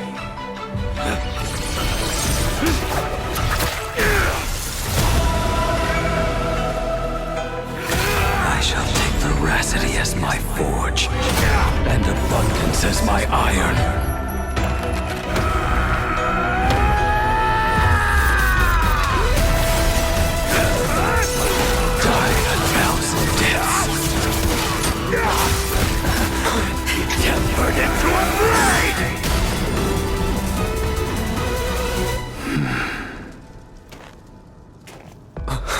What? Not even a welcome back? You will serve as the tempering fire! No way! Blade! You answered my prayers! 1 in 10 chance of survival. I choose to survive.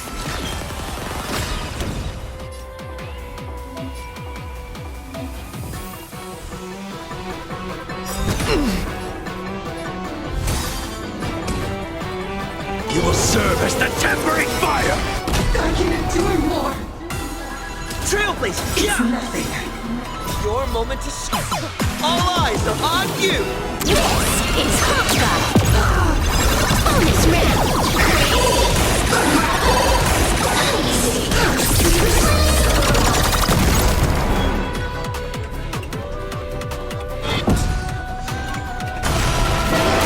Bonus round!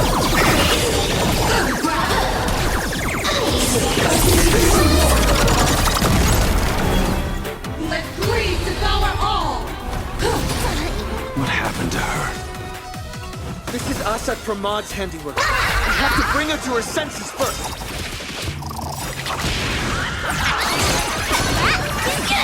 All for the thrill!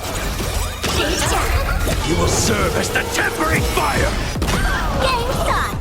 This next round, real gaming! Bonus round!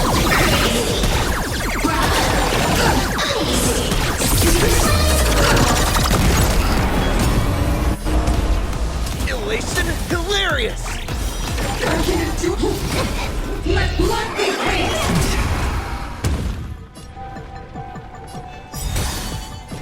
You will serve as the tempering fire! Absolutely cannot let you touch.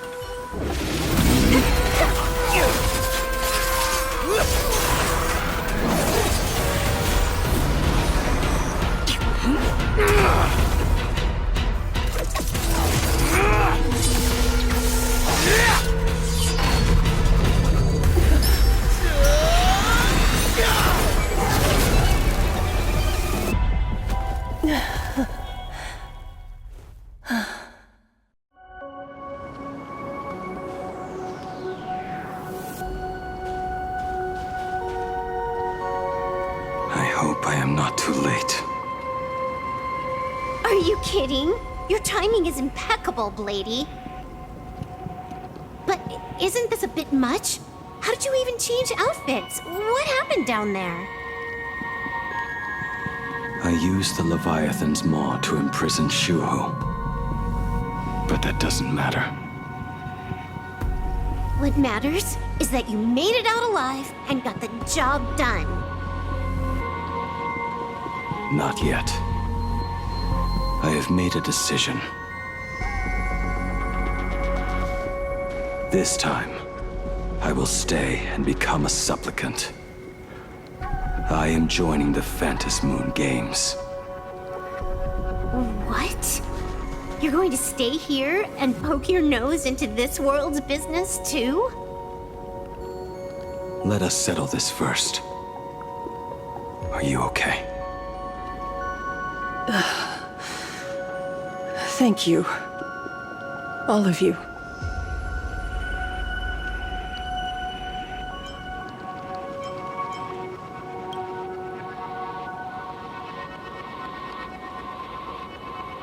As long as the canvas remains, Asat Pramad cannot kill me. You have fulfilled what Evanescia entrusted to you. It was all me. For 1,000 years, I was the one obsessed with bearing every responsibility alone. Asat Pramad was right after all.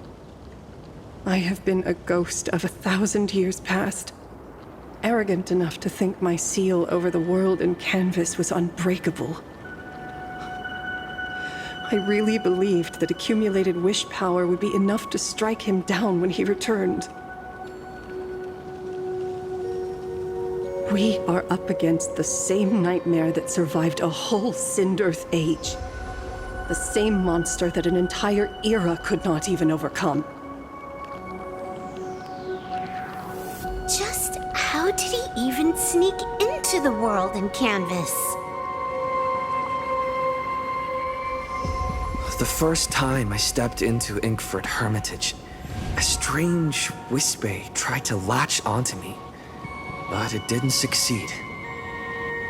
Maybe that was the first step in Assad Pramad's plan to infiltrate this place. Then, he took on Graphia's form to tamper with my mask, and even taught me the way to summon the real Graphia. In the end, he got what he wanted. So, this guy has only been after one thing this whole time.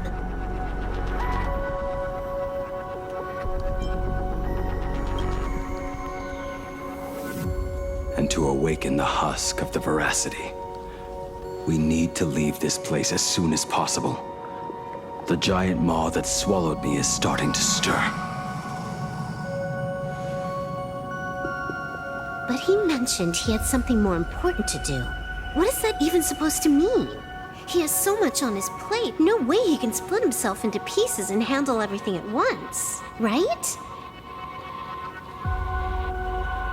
1,000 years ago, the demon lord from beyond invaded Ahatopia. The power he unleashed was beyond all comprehension.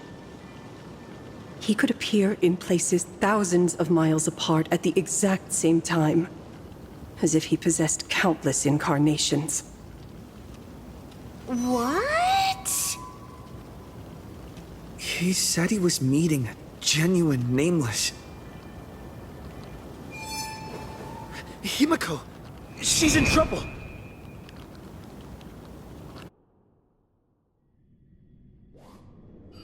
The biggest problem? Do you mean me? You said that classroom was a secret place of your own creation, yet Fullwish seemed to know everything about it.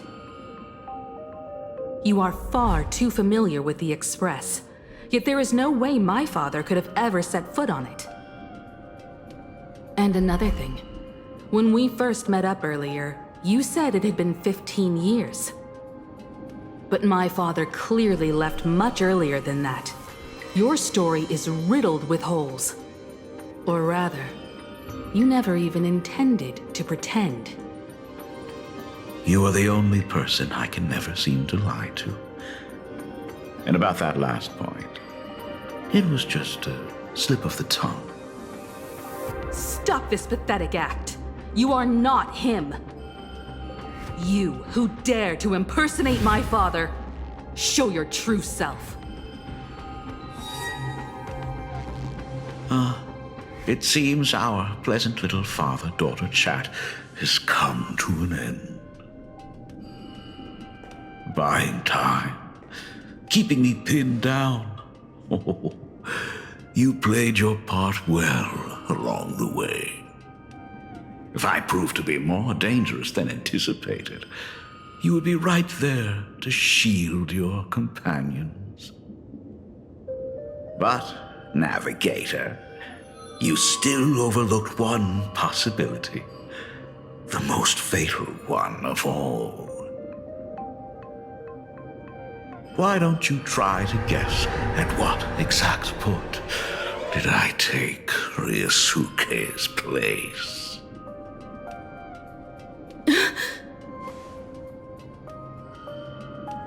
It happened on the day that man, in his desperate search for the source of the Weathering Curse to save his family, was destroyed by me.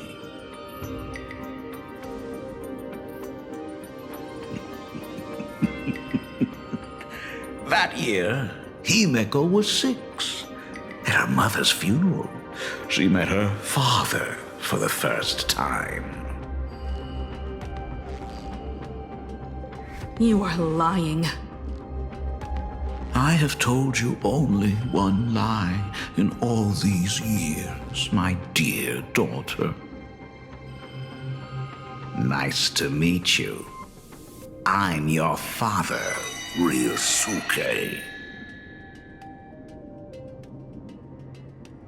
All that effort, all those years spent by my side. What are you really planning? Even I find it hard to tell what goes on in this head of mine sometimes. But now, as I look at your face, at that exquisite expression, it all makes sense. I had so much fun playing a father. And the best part, that was not even the most fun I have had today. Hey, can you hear me? Someone who looks like a Sapramod just showed up at the tavern. We are under attack by Asad Pramad. Don Hung and I will do everything we can to cover Yao Guang. I've played along this far, so why not make it interesting? Let us add a dash of red to our little opening act. You have proven your theory by tearing off the mask of Ryosuke. As a courtesy, it's now time to strip away your disguise. The ugliest lie of the Trailblaze. The truth that has been hidden for 15 years. When the Phantom Moon is full again, I will be there as I have promised. I will come back with so many stories to tell you. The girl looked up at the stars, but in her heart, she was terrified of setting out. She was afraid of the universe, and even more, she was afraid of the weight of responsibility. In the end, she left her wishes to someone else.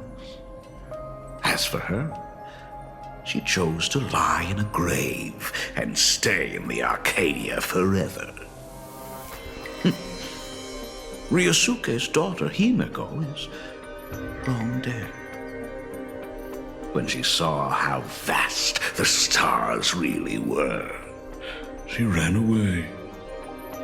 Just as the Trailblaze will always converge with the destruction, culminating in awe-inspiring obliteration.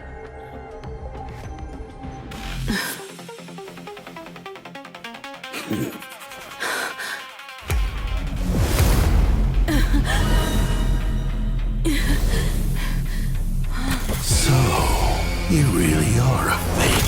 Right back at you.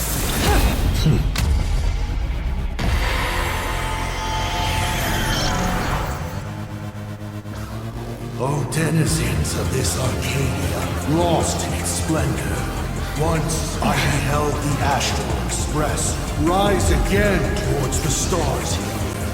Since then, you have known 15 long years of unbroken peace.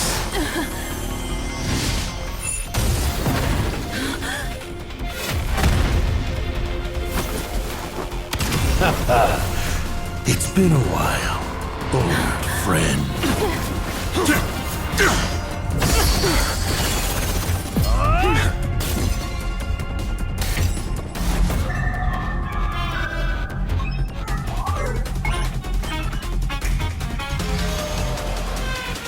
For 15 years it was I, Hassan Khan, who delivered every promise of beauty to this Arcadia in advance.